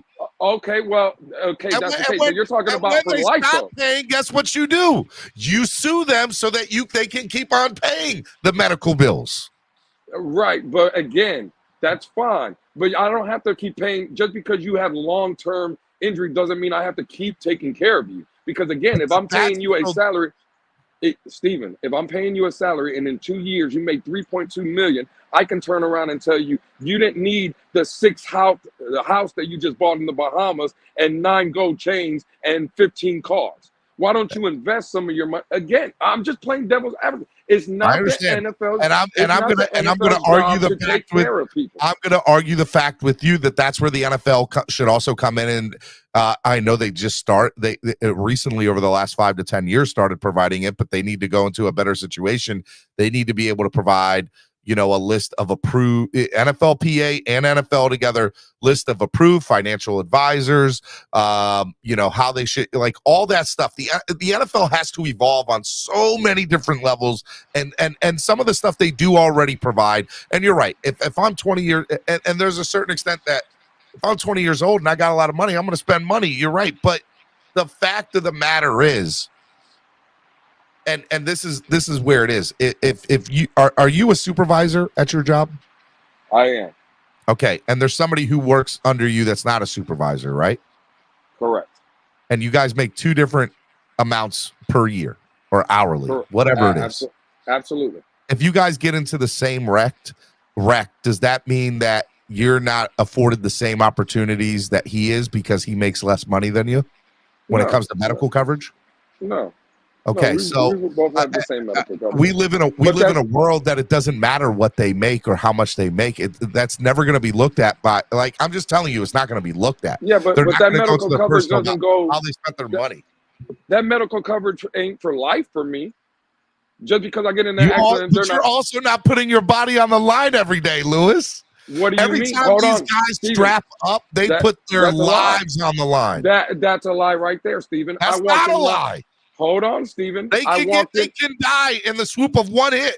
Boom. Steven, I walked into my hub yesterday at 4:30 in the morning. I walked into my house at 9:30 at night. I was on the road for 15 hours driving my happy ass up the state of Florida, right? Anything can happen in those 15 you work so hard, hours. Lewis. I'm not being facetious either. You do work hard. Okay. No, I'm just saying. I'm just saying. That's putting if I'm on the road driving a vehicle, I could be 100% not doing anything wrong, right? I could be doing everything right. But a drunk driver or anybody can swerve off the side of the road, knock me off, and I'm out of here. That's putting my life on the line. Correct. That doesn't mean my company owes me or my family for the rest of my life if I make it. That doesn't mean that they have to take care my medical bills for the accident that occurred. Yes, I should be compensated or taken care of. And what? But 20 years down the line, if I still have complications, that my company shouldn't have to be paying for that. I mean, and so let me just say that's a conversation that people in Congress and everybody else should have. What I'm telling you is, according to the way our history is and how prior lawsuits have happened on stuff like that, that if I sustain an injury, that I'm still having complications from that injury or side effects from that injury 20 years from now, I mean, in theory, they can, like, I know there's statute of limitations. I get stuff like that, but I'm just telling you, like, they're going to start evolving the conversation that they are going to cover them. The NFLPA is going to say, what happens 20 years from now when we have CTE? And now all of a sudden you're saying, well, we're not that's BS. That's the whole CTE conversation. But again, the NFL, see, this is, again, we're touching a you know how you don't have to have CTE? Don't play in the NFL. You're 100% correct. That's You're your choice. That's But your the choice. fact of the I'm not. matter is that they do, and they still have to legally provide. It's the same thing when people go to war, man. They get more I mean, money. I get you. I get you. You know, and I don't think that's fair to put people that play football, professional sport, and get paid millions of dollars to people that defend our country. That's not what I was trying to say. But the fact of the matter is, you're right. Everybody does have a choice. Everybody understands the ramifications that they're in. What I am telling you is that because of Damar Hamlin's injury, the NFL is going to have to evolve. The NFLPA is going to make sure that their players are fucking covered for life. They're not playing this stupid game. They're going to do everything they can for their clients, right? For their union. We're going to make sure that our players are covered no matter what. They're going to fight that forever, as well as they should. They're a union. That's what they're supposed to do. And the NFL in return is also going to fight, saying, we can't afford to do this for every single player that plays the game for the next 100 years. It's just not it's just not going to work, right? So I don't know what the answer is, Lewis. What I'm telling you, and the point I'm trying to make, and I think you agree with me to a certain extent. You don't agree with how it's going, like you don't agree with it, but you understand that it's the reality that we're living in. Yeah, right? I got you. Absolutely. We live in a world now where the NFL is going to be on the hook. Like they have to take a look at it, not only for the current players that are in the NFL, but the future players that will play in the NFL. And the sport of football in itself has to evolve and change, because the last thing an 8-year-old or a 10-year-old or a 13-year-old or an 18-year-old's parent wants to do is see their son laid out and in the hospital fighting for his life. I get the NFL is one thing, but let's also understand that some players that play in youth football, in theory, they can have the same exact thing happen to them, and they don't get paid millions of dollars. So the sport of football is going to evolve, whether we like it or not. That's what's going to happen, and no, I got you, and it needs to. Well, let me ask you this, Stephen, before I go, and again, I'll fall back and I'll let you answer it if you want to. But do you think now, because of this injury and what we've seen, how you're saying how the game has been, kind of dangerous, and we've seen players. Do you think the NFL or the NFLPA fights for every contract to be fully guaranteed? Do you think that's something that the NFLPA says? That's a really good question. That's a really good question, Lewis. Like baseball and basketball contracts. It's so funny you say that, man. And I'll let you stay on just to make sure you don't have a follow-up. I'm a huge baseball fan. And it's always bothered me that the sport of baseball is kind of like decreasing the viewership and everything, but their contracts are so big and they're all guaranteed, right?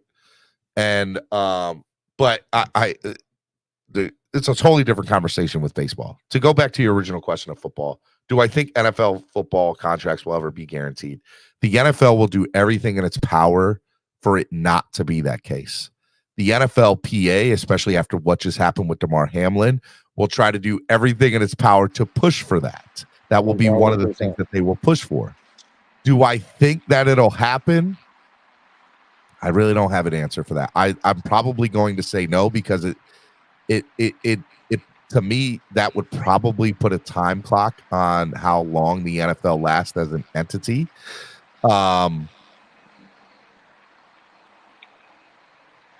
That's where like the insurance and the medical coverage and all that probably will come into play, right? And so that's where, players are going to be, and maybe that's something, right? Maybe that's something that they say, okay, here's the deal. We'll make your player contracts guaranteed, but you're only going to get this amount of years in medical coverage to be able to file an insurance claim against us. Maybe we say 10 years is the max you can go, and anything after 10 years, unless it's one of these 3 approved things, you can't file an insurance claim against us after that, right? Because we approve all contracts 100% now. People are going to have to give and take with that. I'm going to say it doesn't happen. It's not in the NFL's best interest to do that. And we're all, the conspiracy theories I've heard today, everybody wants to talk about the NFL. The NFL is going to do what's best for the NFL, and that's not what's best for the NFL. Now, if they come to a decision and say, hey, look, if we can convince the NFLPA that they're not allowed to file an insurance claim after 10 years or 15 years or 20 years or 5 years or 3 years, and in return we give them guaranteed contracts, maybe that makes better sense for them. But there's going to be give and take there, right? And there'll be something where they say, okay, we'll do that, but for these 3 things, CTE, concussions, you have to approve those insurance things. But anything like a leg or an arm or a foot or toe or fingers, like we won't. I don't know. I think it'll be very interesting to. I think it'll be very interesting to see the future. I'll say, to answer your question, I don't think we'll ever see fully guaranteed contracts in the NFL, but I think everything's on the table after this, and I think a lot of it will be how insurance and long-term medical coverage is for players as we move forward. Well, that's a pretty good answer. I kind of agree with you. So again, Stephen, I'm working. I just wanted to hop on because I think today's show was a good one or a great one, and I just appreciate the conversation, man. Thank you for letting me up. And again, I love you, brother. You know I love you. Listen, I love you too, and shout out to the Hamlin family. Shout out to the young man. We're all pulling for you. And also shout out to Bills Mafia, man, because again, I think we're all Dolphin fans, but we're also NFL fans, and this is one big community. I know we always talk about our community. Bills Mafia has their, bro. The NFL is just one big community, and I feel like I'm part of that. So, again, best wishes for the young man. Hopefully, he pulls through. And shout out to again, we got certain people in this, that come into our community, like the Michael K's and like the Marks. And I just wanted to recognize them too and say shout out to Bills Mafia, man. We're with you at the end of the day, man. So I appreciate it, Stephen. I love you, brother. Be good, man. All right, Miami Sports Music's #1 Miami fan morning show, Clock Blockers, right here on the Miami Sports Music Podcast Network. I dropped the link for y'all to donate through Cash App or PayPal. 100% of all donations we're going to be donating to Mr. Damar Hamlin's fundraiser or a fundraiser foundation, toy drive, whatever. And we're going to keep that train going. So I want to be able to give a big donation. And so please donate. 100% of all donations are going towards that. And I want to be able to do that on behalf of the Dolphins fan base and Dolphins fans. So let's do that. Let's be able to make that happen. All right, let me bring on the next guest. Greg, man, what's going on? Good morning or good afternoon, Steven. How are you, sir? I'm doing great. How about you? I'm here. I'm surviving, taking it one day at a time. That's great. Me too. What do you want to talk about, man? Floor is yours. Well, before we get into the Dolphins, I just want to say, I really hate the Bills like everybody, but what I saw Monday made me want to tear up. I felt I didn't see the hit, unfortunately, but thank God I didn't because I would probably cry. But when I came back and they was doing CPR and Josh Allen and Diggs were all crying, I knew it was something serious, and I said a prayer right after that, man. He's too young to, to die. Hopefully he doesn't. Hopefully our Lord in the sky and the medical professionals get that man the help he needs. And hopefully in a couple of days or maybe in months, that guy can get back to recovering. I agree with you, man. I 100% agree with you. So prayers to him. Shout out to Bills Mafia. I respect everybody. I just hope he gets okay. And I'm going to keep him in my prayers all until we find out he's good. Yep. What else can I do for you, man? All right, so let's talk about the Dolphins now and Mike McDaniel. Steven, I don't know if you touched on this Monday. Unfortunately, I was at work, so I didn't get to watch your show. But the same thing on Sunday happened again a few weeks ago. How come in practice they don't prepare Skylar? Didn't Mike McDaniel learn from earlier in the season that if Teddy were to go down, let's say hypothetically in the New England game, that Skylar should be ready? It's a very interesting argument. We talk about Mike McDaniel and the decisions that he's made this year and how well he's done as a head coach, a first-time head coach. Look, here's the reality of the situation. Skylar Thompson, with the exception of this past week, getting ready for this Sunday's game, has not been getting really any reps with the starting team. And when you don't give reps, and by the way, I think it's easy to point the finger and blame McDaniel, but we talk about player safety, right? Let's go back to the player safety deal. Yep. The NFL is only allotted so many practices throughout the year, and you're only allowed to do so many things throughout the year when it comes to putting on pads, getting ready for a game, X, Y, and Z. And we're at the end of the year now that, the NFL says you're allowed to apply for like, a few extra practices and whatever. And we're at the end of the year. And so we're at the end of that. So I'll say that, it's easy to point the finger at McDaniel. Yes. But what does McDaniel have to work with in order to get, like, is it more beneficial for the starter to get those reps or the backup to get some reps? If I'm, and that's kind of the dilemma that Mike McDaniel faced this year and is facing. What can I do to make sure that we talk about Mike Glennon, getting on the practice squad. If there's any opportunity that Mike Glennon will have to play snaps, does it behoove McDaniel to allow him to get some reps with, the first team starting offense, because he might have to go out onto the field, because the reality of the situation is any backup aside from Tua Tagovailoa, any quarterback that has played this year or started a game, unless their name is Tua Tagovailoa, has not finished the game that they have started in. Whether that's Skylar Thompson, whether that's Teddy Bridgewater, they have not finished. So why, you bring up an interesting topic of conversation. I don't even know if it's an argument, but I don't know what McDaniel has in his arsenal to be able to justify one way or the other. I think he does what he thinks is best, and that is, if this person is starting, they're going to get the reps, because I'm going to go with it in mind that they're going to be getting a majority of the rest. The reality of the situation is, if their name isn't Tua, should he be giving split reps in practice to the other quarterbacks to make sure that everybody is accounted for? And hindsight being 2020, yes, but I understand his decision maybe not to do that. Yeah, I completely agree with you. I mean, what can McDaniel really do? Who would have known Teddy Bridgewater would have got hurt Sunday? I think as Dolphin fans, we could have been like, well, he's not even going to finish the game. We could have made a bet that wasn't going to happen. And we would have been right. And here's the other thing. S. Harris says, why y'all assume Skylar isn't prepped? How about he stinks? That's a fair statement too, right? Like there is the possibility that he is getting prepped. He's just not executing, right? He's not true. Making the correct decisions. And I think that needs to be said on something as well. And look, dude, my personal opinion of the situation, the Miami Dolphins, when the line broke out at the end of the game on Sunday with the Patriots, started out as 3-point favorites in Vegas. If I'm correct, Vegas has the Jets favorites now at -1. So a 4-point swing from the Dolphins to the Jets in 3 days? And rightfully so. I think the Jets should be favored, especially if we're having to play with Skylar or Glennon has an opportunity and is going to dress. Like, I don't think that's out of the question to think that way, but it sucks, man. It's the cards that were dealt this year. I've never seen a collapse the way that I have seen the Dolphins collapse.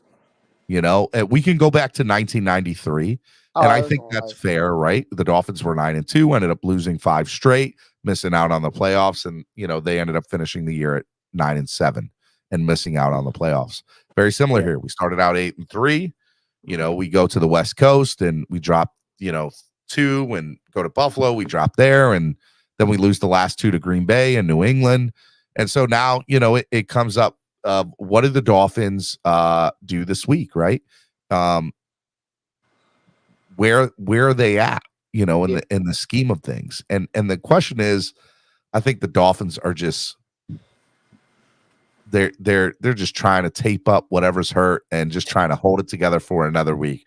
And if God willing, if we end up getting into the playoffs by the miracle that is the playoffs, I don't see us doing anything in it. I love the Dolphins. I want to see us.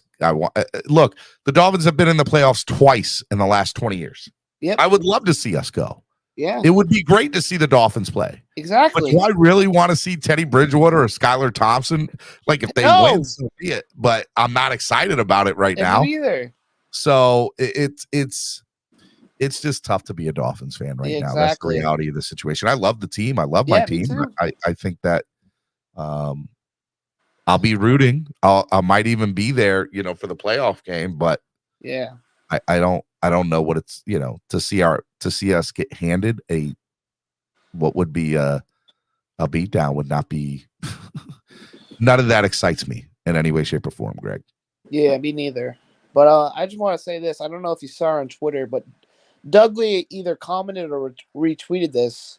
Something from Amano Salgado. I believe that's how you pronounce his name. I could be wrong. Armando Salgado. Yeah, Yep. that's his name. If we win on Sunday and somehow sneak in the playoffs, Ross would not consider these 5 games and collapse. But if we lose on Sunday and go to 8-9, from 8-3 to 8-9, everyone's at risk at losing their job. That's so. If that's the case. All right, you said, here we go. So if they win on the season finale, sneak into the player, owner Stephen Ross might look the other way on those 5 consecutive December through January losses, but it will feel more like a skid than a collapse. But if the Dolphins go from 8-3 to 8-9 and not in the playoffs, everybody's job is at risk. So for those of you who watched my show for months, all the way back to the beginning of the year, I said at the time of hiring for Mike McDaniel, the day he got hired, I said this. You can go back, you can listen to the show. It's on YouTube. You can definitely hear me say it. I said, if the Dolphins do not win a playoff game, everything is on the table, including cleaning house with McDaniel. I said that the day he got hired. Yep. Okay. And now I'm not saying that I thought it was going to happen. I'm just saying if it came to fruition that it would be. I agree. I think everything should be on the table. I don't like the fact that he looks at a skid rather than a collapse. No, sir. Even if we limp into the playoffs, this is still a collapse of epic proportion. Of epic proportions. Yeah. I said. Oh, you go ahead. Go ahead, Greg. Oh, I was gonna say, even when we hired McDaniel too, I said it from day one. The goal is to win a playoff game. If we don't win a playoff game, the season was a failure. 100%, and I agree with that too. And it doesn't have to be with Tua. It just has to be the Dolphins win a playoff game. Exactly. I don't care if it's with Tua or not. Just win a playoff game. Yep. Let me know that the team you put together is worth a damn. But if the team you put together and the excitement that was caused, and us being at 8-3, we end up not winning a playoff game, whether we get there or not to the playoffs, to me is an epic failure with this roster. Epic of epic proportion. Yep. And it should go down as that. And I don't care if you're a first-time head coach. You also have a lot of the blame for the reason that this went the way that it went. And if you can't win with a roster as good as this, I don't know what to tell you. And that's where I'm at. That's where I'm at. And if they don't make the playoffs, I do think that everybody's gone. I think Tua's gone. I think the coaching staff is gone. And I would not be surprised if Greer's out of there too. So let me ask you. Let's say we lose Sunday. Okay. Yep. Gross clears house. Who would you want as head coach? Do you want Jim Harbaugh? It would either be Harbaugh or Peyton. I want Harbaugh. Yeah, it would either be Harbaugh or Peyton. And then if I can't get those two, I still don't think we're out of the woods. I would still want another former head coach somewhere. Like Give me another former head coach somewhere. I don't care where they were head coach at in the NFL. Just give me another former head coach somewhere who knows how to put together a coaching staff. You do that, and I think we're okay. I think no, I won't say we're okay. I'll at least have some optimism. I'll be optimistic for the future.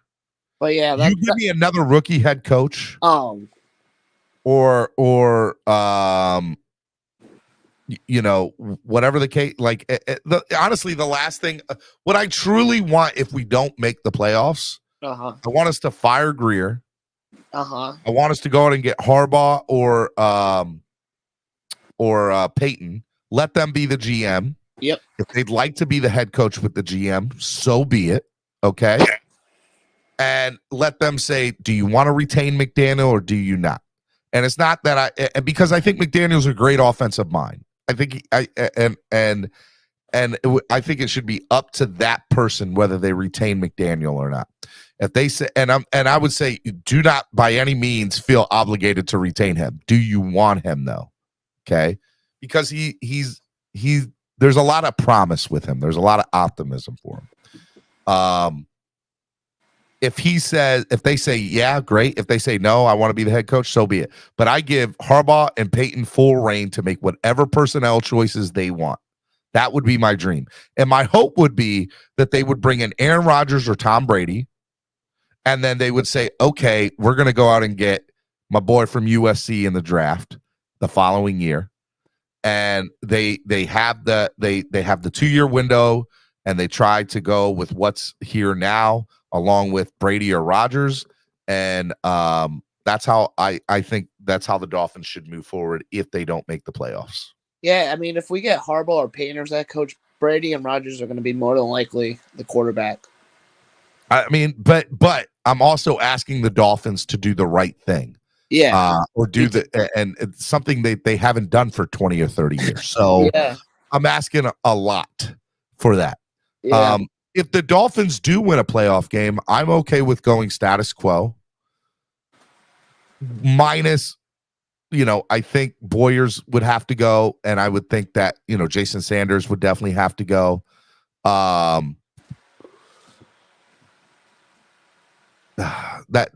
would probably be how I would look at it, but I don't want a rookie head coach. Me neither. I refuse to have another rookie head coach. And I think I would be, for the most part, I would probably be upset that I would be upset if the Dolphins didn't change the GM and the head coach. Yeah, I want that's both. the mistake we've been making. I want it. If we keep the GM, we change the head coach. If we change the GM, we keep the head coach, and we allow. But that's not fair to anybody. Allow a perfectly clean slate. You come in here and you tell the new GM and the head coach, all right, this is your show. You guys run it how you guys want to run it, and preferably to the GM how they want to run it. If the GM believes that this coach is going to be great, that's why with Harbaugh and Peyton, I don't know if you go with a GM. You allow them to make the personnel decisions, right? Yeah. Because the last thing you want is Harbaugh and Peyton to have a GM above them that they don't get along with. Exactly. And that's the mistake we've been making for years. We would keep the head coach, fire the GM, then we would fire the coach and then keep the GM. It's like, what are we doing? If you fire one, you should be firing both. Yeah. And by the way, Bip 66 is saying Vikings and Giants coaches are rookie head coaches. What's wrong with this picture? I'm just telling you personally, we have not had any luck with rookie head coaches. And if you can't make this work with McDaniel and this roster, I don't have any faith that another rookie head coach is going to be able to do the same personally. But yeah, that's where I'm at with it. That's how I feel about the team right now. And it sucks because I was, this offseason was fun as hell, man. It was so fun. And the beginning of the season to start out 8-3, I thought we were I thought we were on the way. I thought we had changed. Yeah. I thought we had changed as a franchise. Yep. And in a span of 5 weeks, I've realized, no, we're the same old Dolphins that we have been for the last 20 plus years. And I don't think I'm being negative. I think I'm being realistic. I think that's the reality that we live in as Miami Dolphins fans in the Miami Dolphins organization. Yeah. They are mediocre at best right now. Yep. Even with this roster. Yep. And that's where they're at. Yep. But that's all I got for you, Steven. Have a good day. Prayers up to Mr. Damar Hamlin. Hopefully he gets good. Hopefully we get some good news later today. But, yeah. Have a good day. All right, brother. Be good. All right, Miami Sports Music's #1 Miami fan morning show, Clock Blockers, right here on the Miami Sports Music Podcast Network. We just did over 3 hours. Guys, I would like to just get a little bit more donations to begin. I mean, I want to say we only got like $35 to donate today, something like that. So come on, let's get the donations in so we can give a nice little donation to the channel, man. I want to plus I know Level 2 Noob said he would donate his I gotta go back and look at all the stuff for the Clock Blockers Fantasy Football League that he would donate his thing to that as well. But it's been a fun show today. It is probably the show that I needed, not the show that I wanted, but the show that I needed. It was very therapeutic to get up here and talk with you all today. For me personally, Yesterday was a rough day for me, and so it was good to get back on the air today. I enjoyed it. I hope you all enjoyed it too. I know it wasn't our usual Wildin' Out Wednesday, but I think the show had to be what it is today. And maybe tomorrow we'll do Wildin' Out Thursday, man. So I love you all. Y'all the best fans in the world. I really mean that. I really mean that. And to the Bills fans who watch the show and support the show, thank you. And anybody who's watching that's not a Miami Dolphins fan, if you're watching and supporting, I appreciate you and I love you. And I hope that I'm gonna say a prayer to end the show here in a minute for Damar. If you're religious, great. If you're not, just respect the fact that I want to do this prayer for Damar, and I do believe in a higher power, and that's what we're gonna do to close out the show today. I love you guys. Tomorrow's Thursday. I will have Cameron on tomorrow, have Tamaris on tomorrow. We'll do the NFL Week Pick'em games. We'll talk about all this probably again in further detail. Hopefully we'll have a better update on Damar's health. And we'll talk more about the Jets game. We haven't really talked about the Jets game per se. So we'll talk about the Jets game upcoming, and we'll get into all that. So that'll be tomorrow's show on Thursday right here on the Miami Sports Music Podcast Network. All right. Let's go and do a donation. Or I just saw Shake Money's thing. Yes, you need to do the donation show on Friday. People are broke in the middle of the week. I hear you, Shake. Let's go ahead and do a prayer. Let us bow our heads.